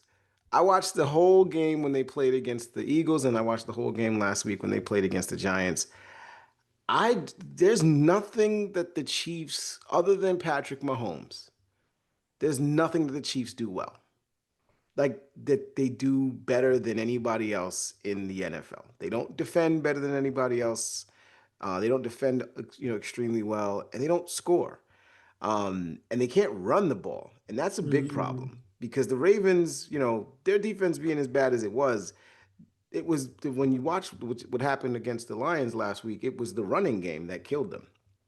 The Chiefs don't have anybody to run the football. I mean, Pacheco does not look like he's got his burst back from, his knee injury from a year ago. And Kareem Hunt is 3 yards and down. That's pretty Yeah. much what he does now. So Remember when he was the fact that good? the Chiefs, I He remember when he was scored a great, touchdown last week. but the fact that like the Chiefs can't run the ball, it just tells me that it's just going to be really difficult for them to to score points, in any situation. I just can't see them scoring points on this team, even though the Ravens defense is down bad at this point. And the Ravens can score. We know that the Ravens can score points. We know that Lamar Jackson is every bit as dynamic, every bit as good as Patrick Mahomes on the other side in terms of being able to score points and generate points for his team. And so I'm going to take the Ravens, and I'm going to lay the 2.5 points. I just think that the Ravens should go in and win this game, because until the Chiefs show me otherwise, they don't look, they don't look like a team that has their stuff together from the offensive standpoint. And far be it from me, but Travis Kelce looks absolutely cooked. Mhm. He doesn't look Yeah. like he's got anything left. So I Well, Becoming a would love to married be man. That's proven. why. Morris, is that No, Ace? I'm perfectly fine to be proven wrong in this situation. But I like the Ravens. I'm not locking it in, but I just think the Ravens can win this game by 3 or 4 points and roll out of here, but and get a good victory. Go ahead, Levon. The Chiefs could be 2-1 right now if Kelsey catches a football. I mean, that's how That's thin the true. line is, and the Ravens equally have shown nothing. Choked against Buffalo, gave that game away. Their running back has fumbled in the fourth quarter in each game they've played this year, and they can't beat a quality opponent. And as long as you have Patrick Mahomes, Kelsey, Andy Reid, Chris Jones, they're a quality opponent that knows how not to lose a game. They're not what we're used to. Otherwise, if they were, we would be like all on the Chiefs and locking it in. But the Ravens, I mean, if it was anybody else, it was the Packers, the Lions, the Chargers again, I would be like, okay. But the Ravens, the Bills even, and the Bills are known for choking to the Chiefs, but the Ravens are known for losing against teams that are just better than them. And the Chiefs, and they just don't win big games. Huh. That was what I was talking about when I said that was a mistake when he missed the landing zone. The guy who kicked off Arizona. Sometimes teams when they're just not good and Arizona's not good, and I'm speaking from being a Giants fan, you do shit You like know that. it, yeah. Yeah, you do shit like that after something good. You just can't help but do something fucking stupid and bad and toss it all up. Bro, I mean, what the fuck? Touchdown run, following I drive, hear you. I hear backwards you, man. pass, and you can't pick the fucking ball up? I hear You you. can't, I right? hear you. It's not easy. Kickers hurt before the fucking kickoff, but after inactives are listed, you cannot write this shit. All Yeah, you right, can. It's in the script. it's But crazy. I just want to say one thing. I don't know what it is, but ever since Eric the enemy left, they haven't won the Super Bowl. So I'm just saying. Here Something's we wrong with the go. Chiefs. Yep, Something's that's wrong. wrong. No, something's wrong with the Chiefs' offense and how it's But being coordinated and coached or whatever. It's just not working as it used to. Is they've Eric been to the Bieniemy Super at Bowl. They home? just haven't won it. Correct. That's why I said they Eric haven't won a Bieniemy Super is. Bowl since he I don't left. think I don't think he's in He no is an team, offensive right? coordinator in Yeah. college football. Yeah, Oh, okay. Eric he's in Bieniemy's not college. even in the league. What college team does he coach for? Ace, which team does he coach for? Great That's a question. great question. Ace will I'll look it research up. Oh, I'm that for surprised. you. You over here touting him up. You can't tell us where he at? It's a well-known school because I heard his name called I think a Oh, week ago when I was watching I thought college Ace would games. have that tucked away up his sleeve, ready to pounce with it. Okay. It's a pretty well-known school. All right. But Wink Ace, Martindale is with Michigan. yes, he is. He's the running backs coach for the Chicago Bears. Running backs coach. Eric Bieniemy is the running backs coach Correct. He Oh, coaches there we running go. backs for for the the Bears. Bears. The Chicago The Bears? Chicago Bears. I hope he that's is not in true the because if league. you didn't know that off rip, It's very true. Wow. Wow. You know who all your running backs I hope you coaches didn't are? have to look that up. He was at UCLA last year. And you were Yes, like, UCLA was last year. I remember he was at. Oh yeah, gosh. oh, Wait a God. minute. Wait, we're gonna digest Running that back after coach. we get off the pod because I have a few things to say. What do you need to digest? No, we gotta say that. We'll be good till 1 in the morning. I got a few things to say Right. about that. Oh my Okay. gosh. Oh, what's the next All game? right. Oh, Ace, don't come off of mute yet. Your Bears are at the Las Vegas Raiders. The Raiders are 1.5 point favorites at home, hosting the Bears, coming off of quite possibly the best game of Caleb Williams' young career, as Oh, it he definitely is. tore apart the Dallas Cowboys defense.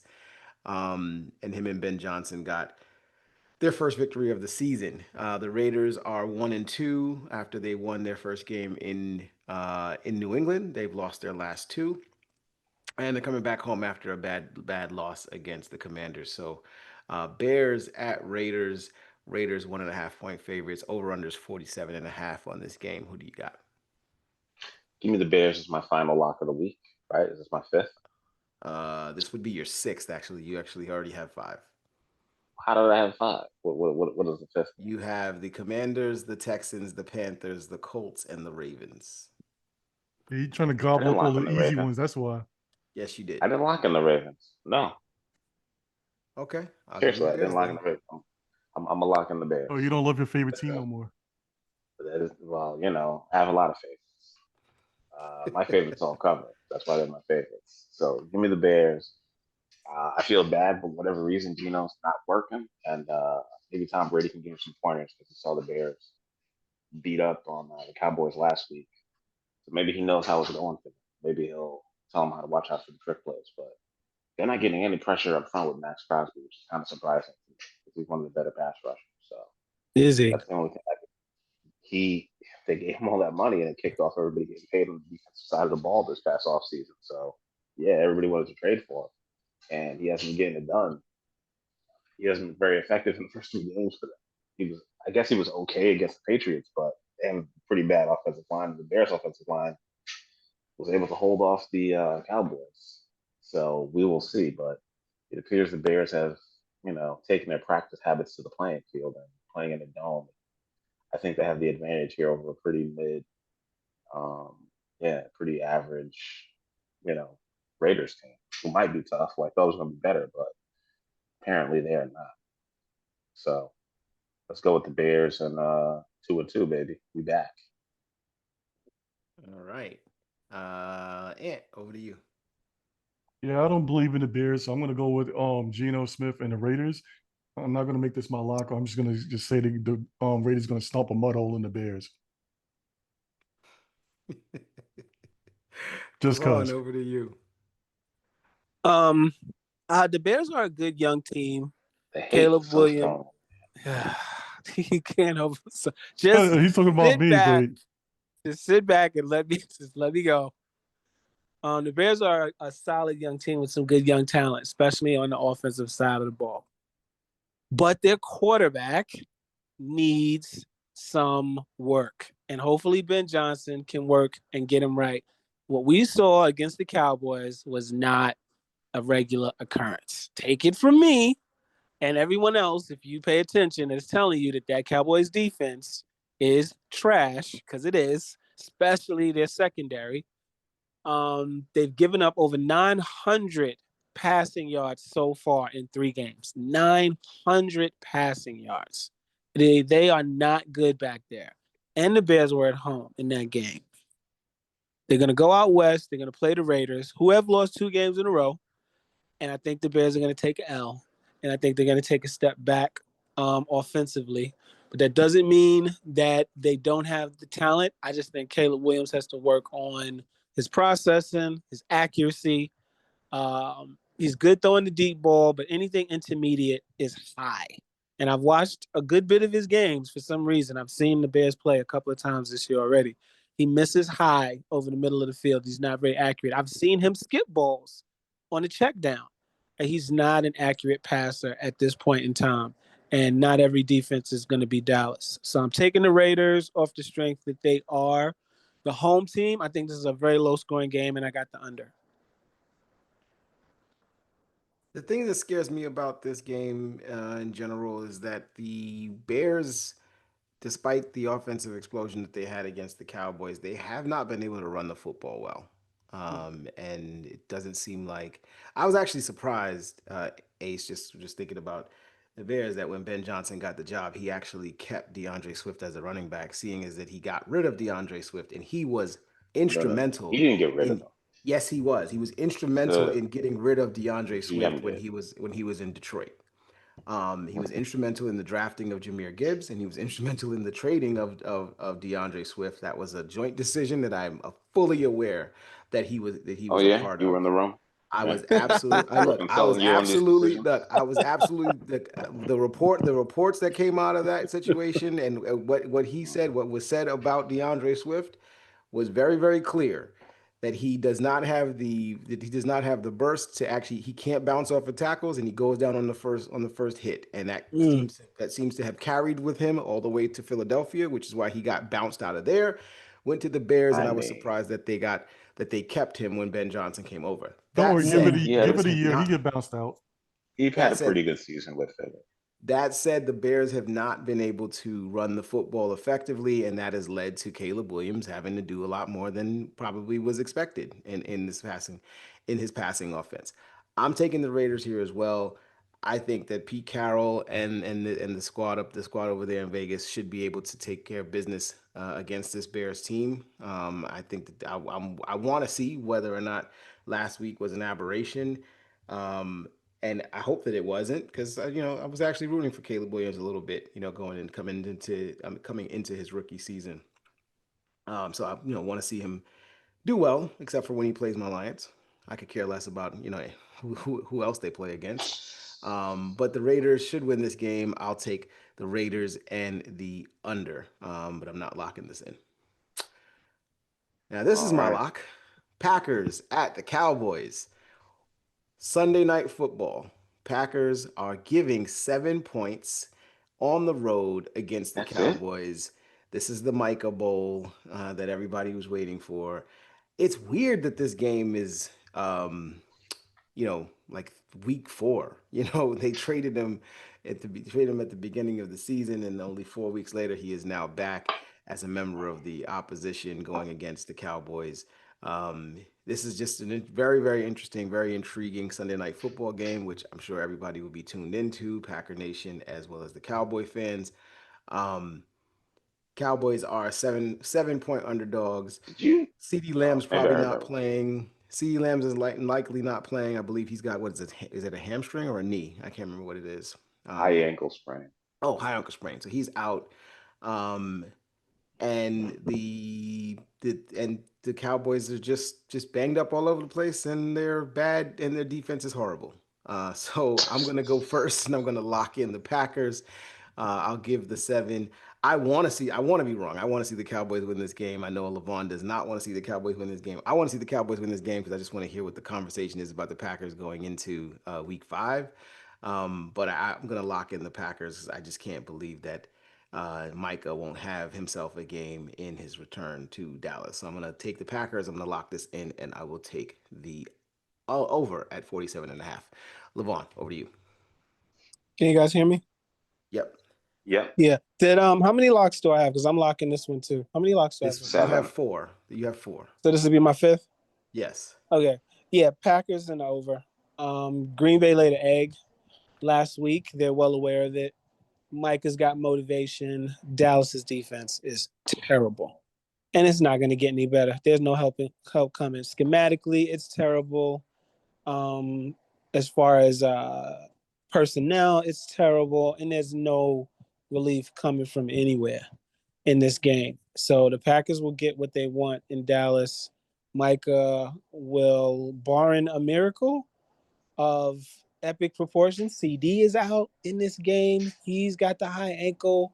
Dak is throwing the ball to Jake Ferguson and Turbin and Pickens. Colbert. Pickens.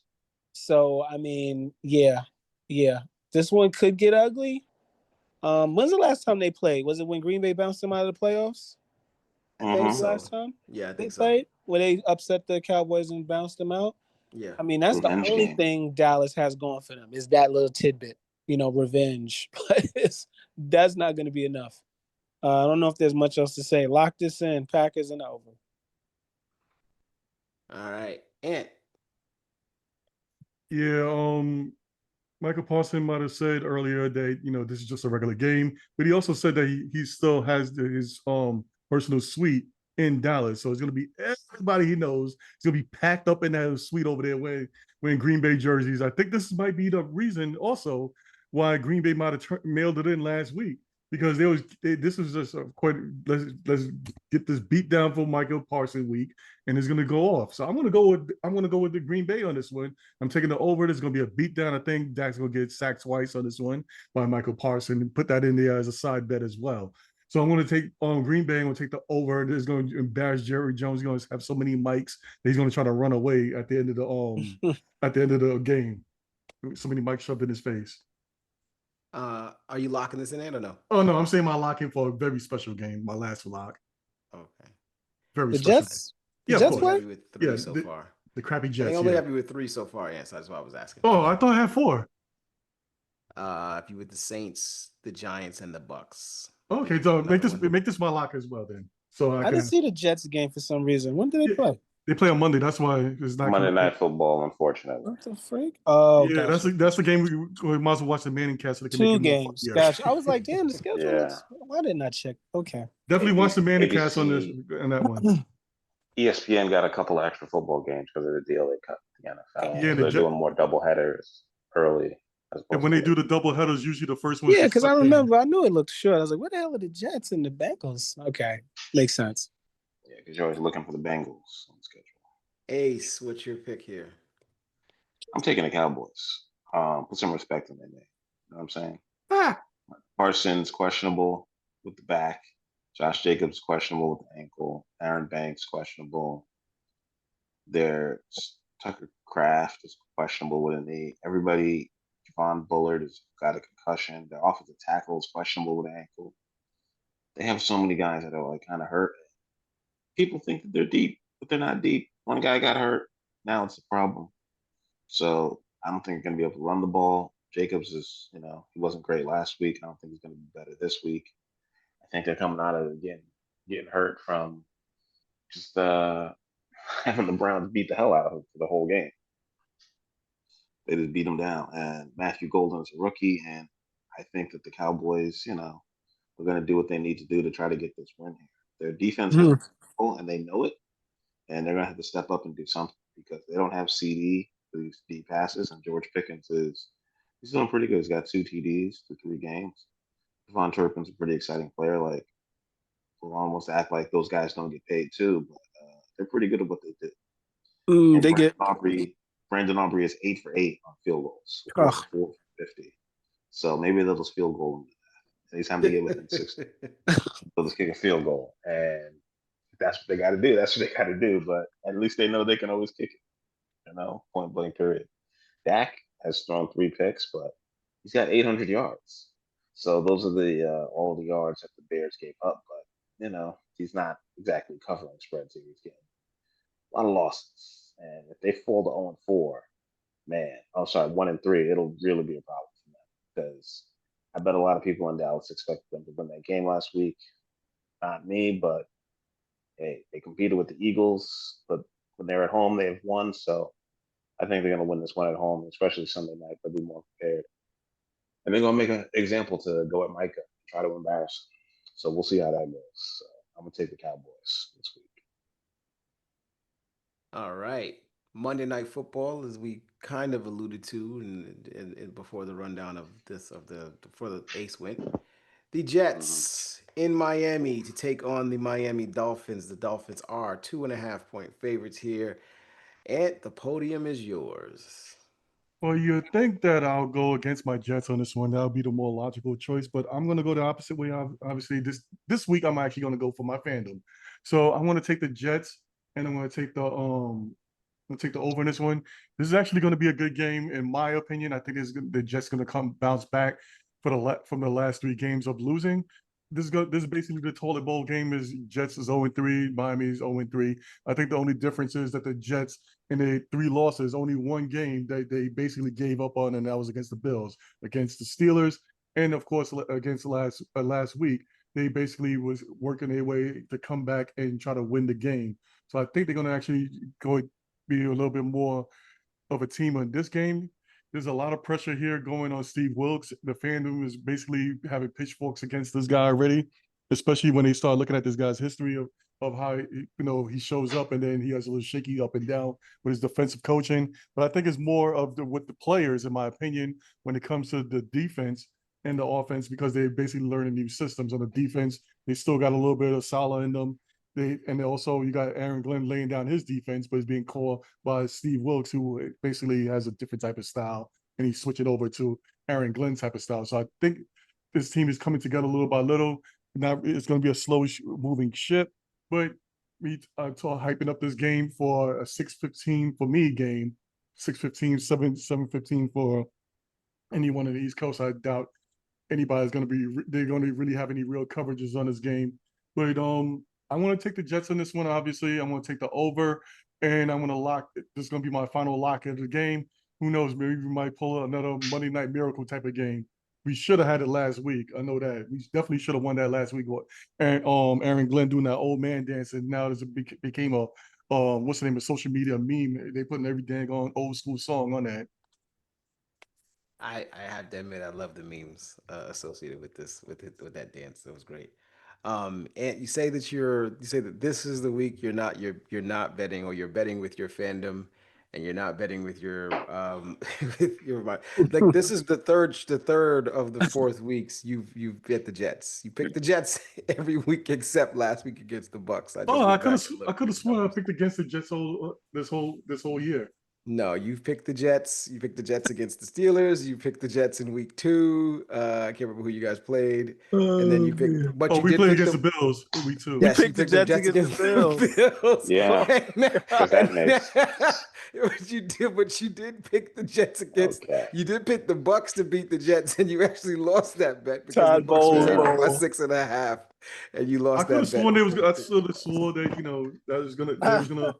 But anyway, but yeah, but I'm gonna go this week because if you think about it, even down to the coaches, you look at Mike McDaniels, whatever. When he first came, he was all fresh, nerdy looking guy, whatever. Everything, everything's all cool. He's the cool guy, whatever.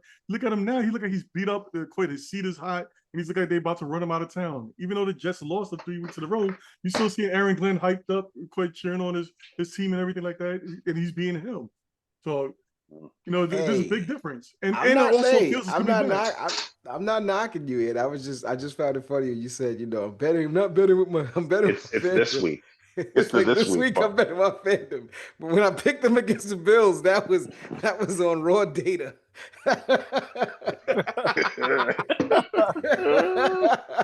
Hey. Take that for that. Oh, but great. Just made a lot of good moves in this week too, as well. So might see a good team. Might see a good game next week. The Jets have made some moves. They are one of the teams that did make some moves in the last week. They picked up a cornerback from Cleveland. Is this game being played in Miami? It is. Yeah, it's played in Miami. Oh yeah, okay. That's why Ace is going to pick against the Dolphins now. Nope. But Ace is over to you. So who you taking?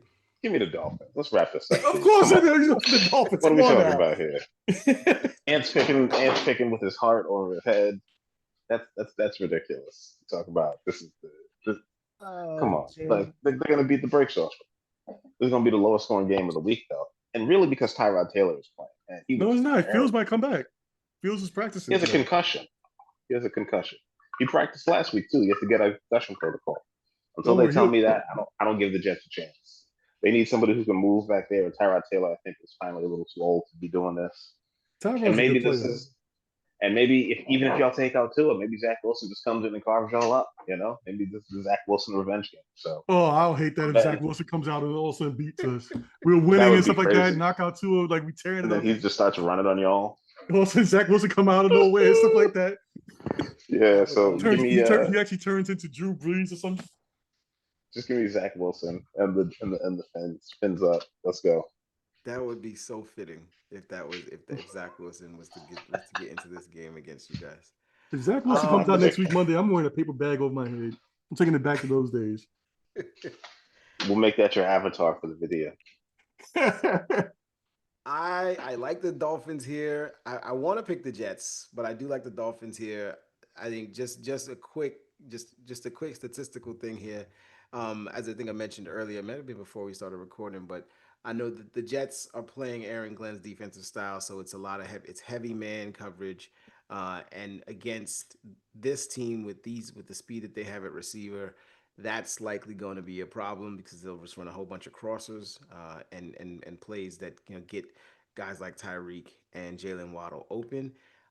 If um, Tua can hit them, if he can see over the line and he can hit them, then I think it's going to be a long day for the Jets coverage team.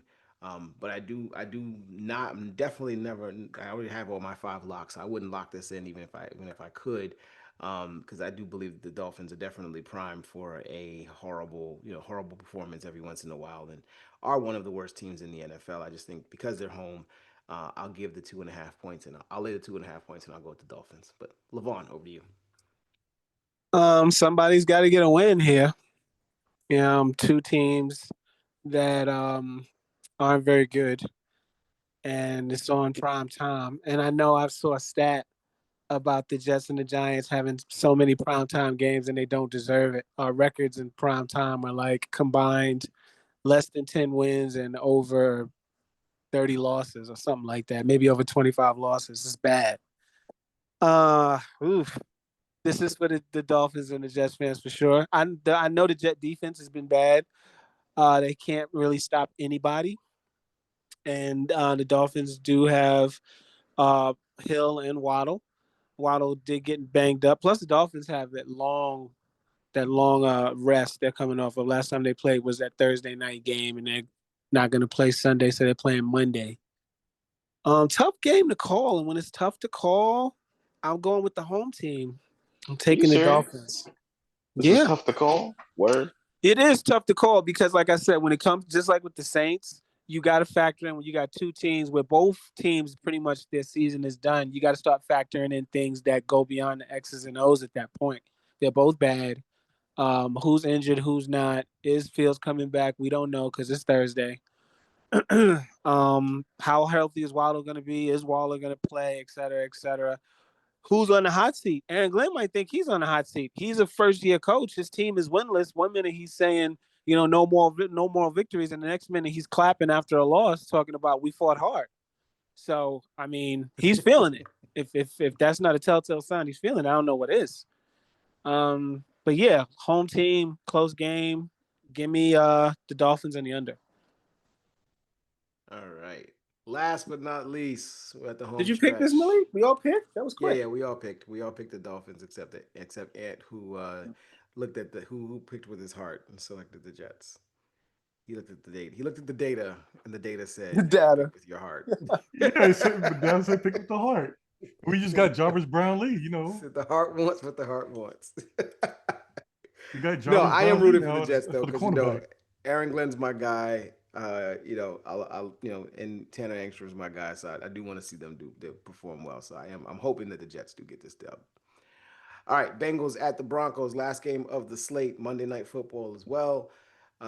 This had the makings of a really good game, before Joe Burrow went down, but now um, with Browning being there at the quarterback position, and with how poorly the Broncos have come out of the gate so far, this looks like another dud of a game. But that said, the Broncos are 7.5 point favorites. The over/under on this game is 45.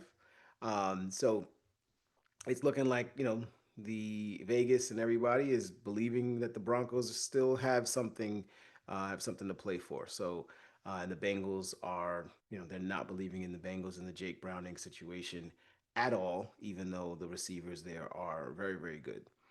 The offense just in general is very very good with Cincinnati, but it's built around Burrow. Broncos hosting the Bengals minus 7.5. Ace, your last pick of the week. Who you got? I have no faith in Sean Payton. I have no faith in Bo Nix. Give me the Bengals. The fact that they're getting 7.5, I'll take my chances. Maybe they'll make some miracles happen. Jake Browning can't play much worse than he did last week. He didn't handle the pressure well, but I don't see Denver being able to dial up that much pressure. They've been getting beat on stupidness every week, and it's a miracle that they even got a win. So I'm gonna take Jake Browning and the boys from Cincinnati to just kind of hold on and cover the spread, or maybe even steal a victory. and do me a favor and eliminate some more people from my survivor pool. Shout out to the Browns last week. You got like 55 people out of that pool, so thank you guys. But yeah, All we gotta be honest with ourselves. The Broncos aren't good. They're not a good team, and I don't know why this is on. This is on late because I guess they're the West Coast. So, yes. but Bo Nix has 5 TDs and 3 picks, and only has 535 yards. So we'll see. And they I have am their likely to number one take. wide receiver, Oh, Sutton, who's pretty mid as it is. I think Chase can get a couple TDs and take over the game. So give me the Bungles to win. I am likely to take myself to bed when this game is getting ready to come on, and I will not be watching it, but I will be taking the Broncos to win at home. 7.5 Two duds points. of a game. It's just gonna be really, really. I'm with the Jets game was probably gonna make me sleepy, and then the Broncos game is just gonna put me out. Um, yeah, I don't expect this. I don't expect much excitement coming from this game, but I will pick the Broncos to win it and win it handily. I just did not like what I saw from the Jake Browning led Bengals last week. They Minnesota literally had one of the best defensive games in the history of the NFL, and that I can't remember the young man's name, the cornerback from Minnesota, that had the kickoff or the Isaiah interception Rogers, return, Isaiah Rogers, the interception return and the fumble return in the same game for touchdowns. Huge, never huge, huge before done in defensive. history. Yeah, huge defensive gem there. Yeah, and a lot of that was predicated off of Jake Browning just being a backup quarterback and not seeing the field and not making plays. And the Broncos defense is still very good, so I'm gonna roll with them and see. And figure that they'll go ahead and finish this out and finish out the week with a victory against the Bengals, which shouldn't do very much to update the power rankings at all, but probably will have some kind of impact. Levon, over to you. Yeah, the Bengals. I'm not going to be fooled by them again. They're on the road again, but they're not going up against a backup QB. Going to Mile High. Is it still Mile High? It will be for this podcast. It's Empower Field, and they're they're gonna going build a to new stadium they're going to actually in Mile they're downtown. going to Mile High.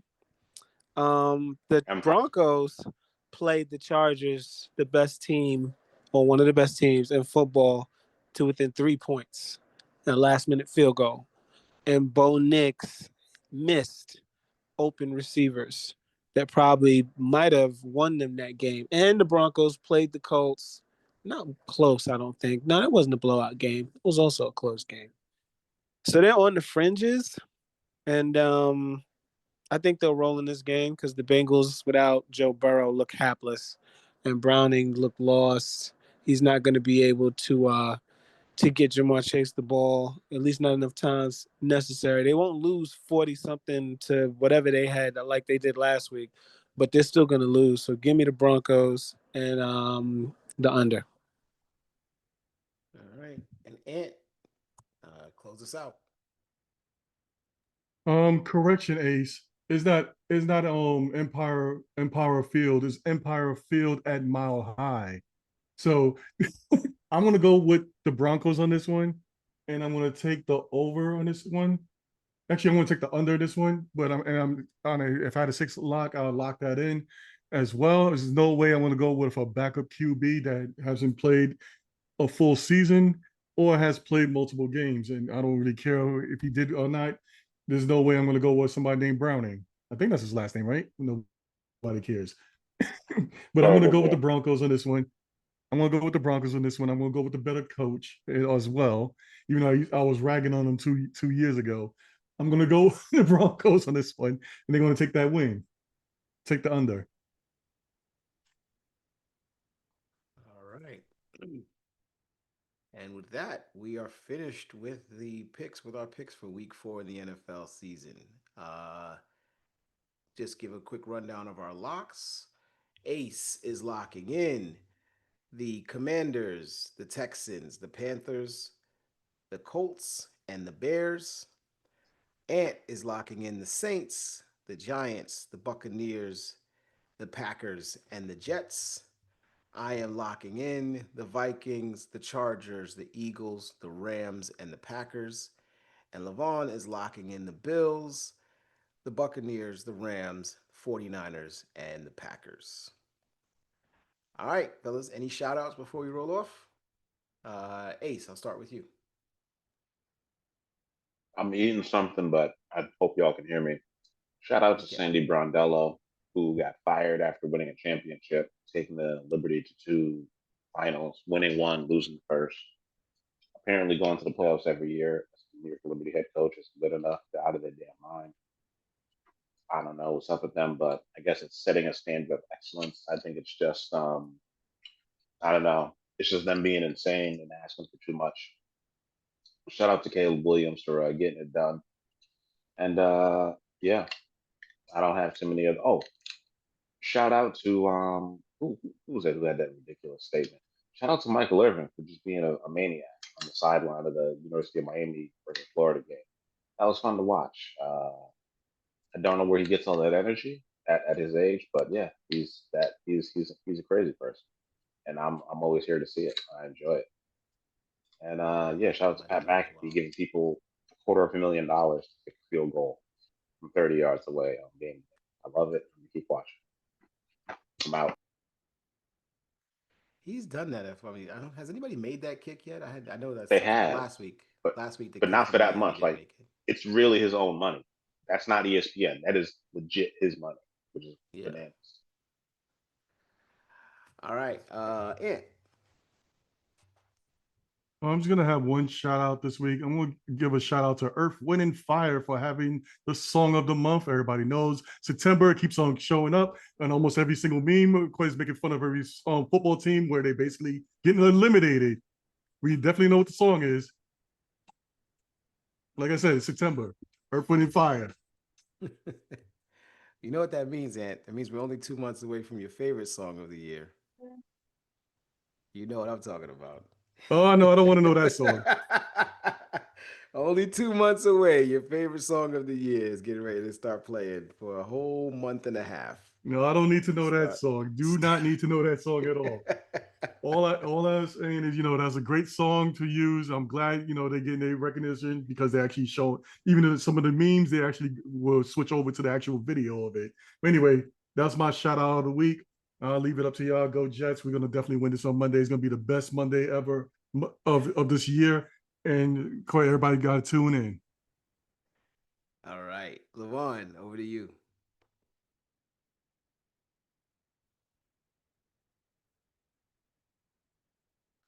I think he's eating chips too.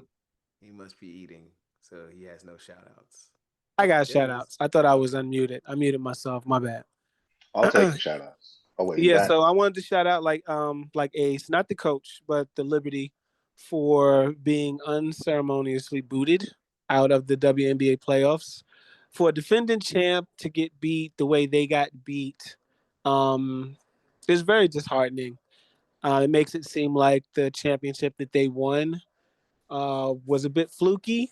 They were handled pretty easily by a team that isn't even favored to come close to winning the championship this year. It would have been nice if they could have at least made it back to face off against Nafisa Collier and the Lynx. And if they would have lost there, then maybe the coach would have kept her job. I don't want to mispronounce her last name, but Sandy would have kept her gig. But I heard that it was a proactive firing, that they felt that their metrics and the free throw percentage and their 3-point percentage was going down, trending down towards the end of the year.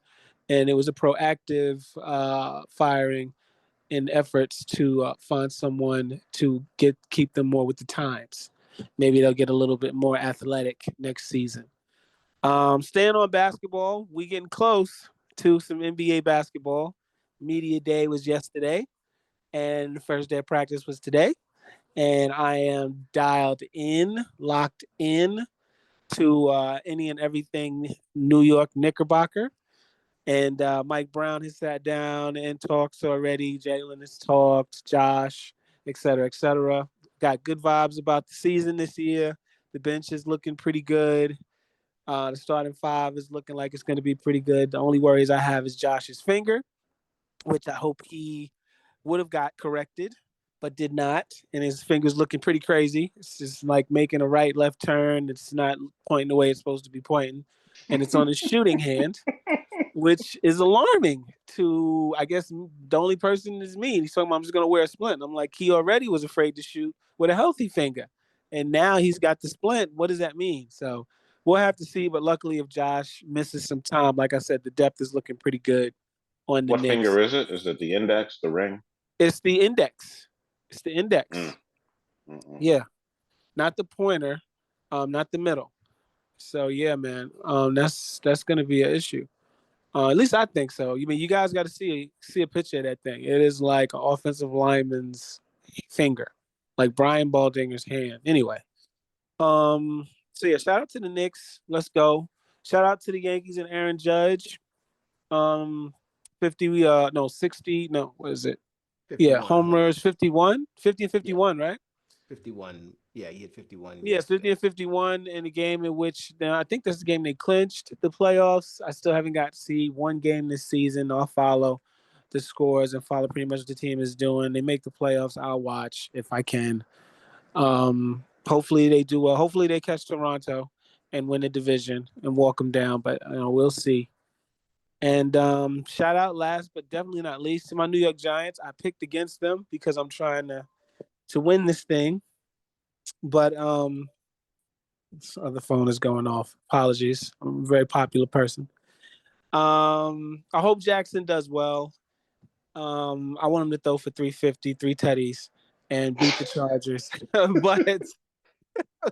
but I doubt he'll do it. If he goes for 180, a tutty, and then 2 picks, and rushes for another 25 yards, and we lose by 3, that'd be a Vic. That'd be a victory. If I get to watch the game, that'd be great. Maybe I'll drive down to Malik's and catch the game with him if he'll have me over there. But I think the Giants are more talented than people are giving them credit for. I don't want to see Brian Dable lose his job. I think the man can coach. And yeah, those are my shout outs. Well, Levon, you're always welcome to come by and watch the Giants game. I have multiple TVs, so I can leave you alone and go watch the Lions game when the Giants game is on. So it's no problem whatsoever. Yeah, shout out Levon, shouted out the Knicks and the Liberty. I will shout out specifically Jalen Brunson. He was ranked in the top 10 of NBA players by ESPN's official rankings. About damn time. He came in at number 10 this year. Last year he was number 12.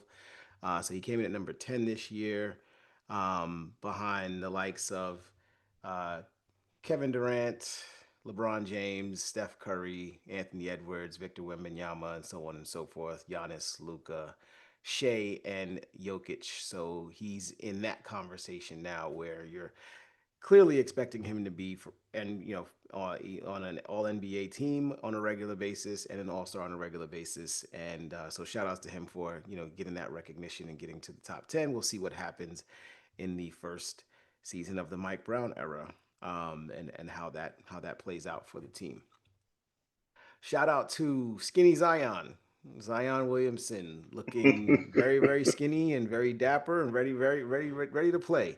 I genuinely hope that this leads to you having a healthy season like you did a couple of years ago when you played 72 games, but you missed the playoffs because you got hurt in the first game of the playoff, or I believe, yeah, in the play-in game you got hurt and then you weren't able to play the playoffs or whatever. But I hope you're able to have a healthy season, able to play and show what you're capable of doing in a smaller frame, and able to stay healthy and keep those knees looking good, keep those knees in good space, and make some plays there. Shout out to Cal Raleigh. You're probably going to win the AL MVP with your 60 home runs from the catcher position. Look, much kudos to you. I don't believe that you're, and on top of that, like, his performance has led the Seattle Mariners to be to win their AL West, which la di da, like, there's some great teams out there. Yeah, not really. Houston's trash. Lottie Houston, died their division win. Wow. yeah, Houston is not. Houston is whatever. and the rest of the teams in that division are pretty sucky. But a double shout out to the Seattle Mariners, who, if you guys didn't see it, um, they they won a game last. They won a game on Tuesday, which clinched a playoff berth. They went into the locker room and had their customary, champagne shower to celebrate the fact that they won the playoffs. And then Wednesday, Houston lost, and so they won the division by virtue of Houston losing. And so they went back into the locker room and had another champagne shower day for the All right, winning of that's a the bit division. much.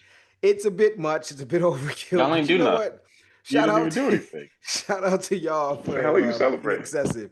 The only thing they did was change their shirt. The shirt on Tuesday said October Baseball, and the shirt on Wednesday said Division Champs. That's what you do. Look, as much as I say that it's Baseball is a probably a bit ridiculous much. sport. As much as I say it's probably a bit much, the Yankees will probably do it because they did have their little champagne celebration when they clinched a playoff berth earlier this week, and if they wind up winning the division by virtue of Toronto falling out, they'll probably wind up doing that. They'll probably wind up doing it again as well. Oh, can I get one Um, more shout out? yes, you can. I believe I had one more, but I lost it. So go ahead. Okay, sorry, I didn't want to. I just wanted to let you know. All right, shout out to Bruce Pearl for tweeting on Stephen A's. He was talking about the reason why Bronny was drafted in the second round by the Lakers was Oh nepotism, yes, the and then nepotism. he quits. Then he quits a week before camp opens up, or 2 weeks before camp opens up for Auburn basketball, so that his son can be named head coach of Auburn, where he is retiring. Way to keep it in the family. Way to be a stand-up guy as you always have been, Bruce. And retire so that your son can get the job. Hashtag nepotism. I'm done. And with that, we are out, just like Russell Wilson's NFL career. Like I Peace. said 3 4 years ago, peace. Ice cold, unnecessary. It was great. Mic drop. Boom.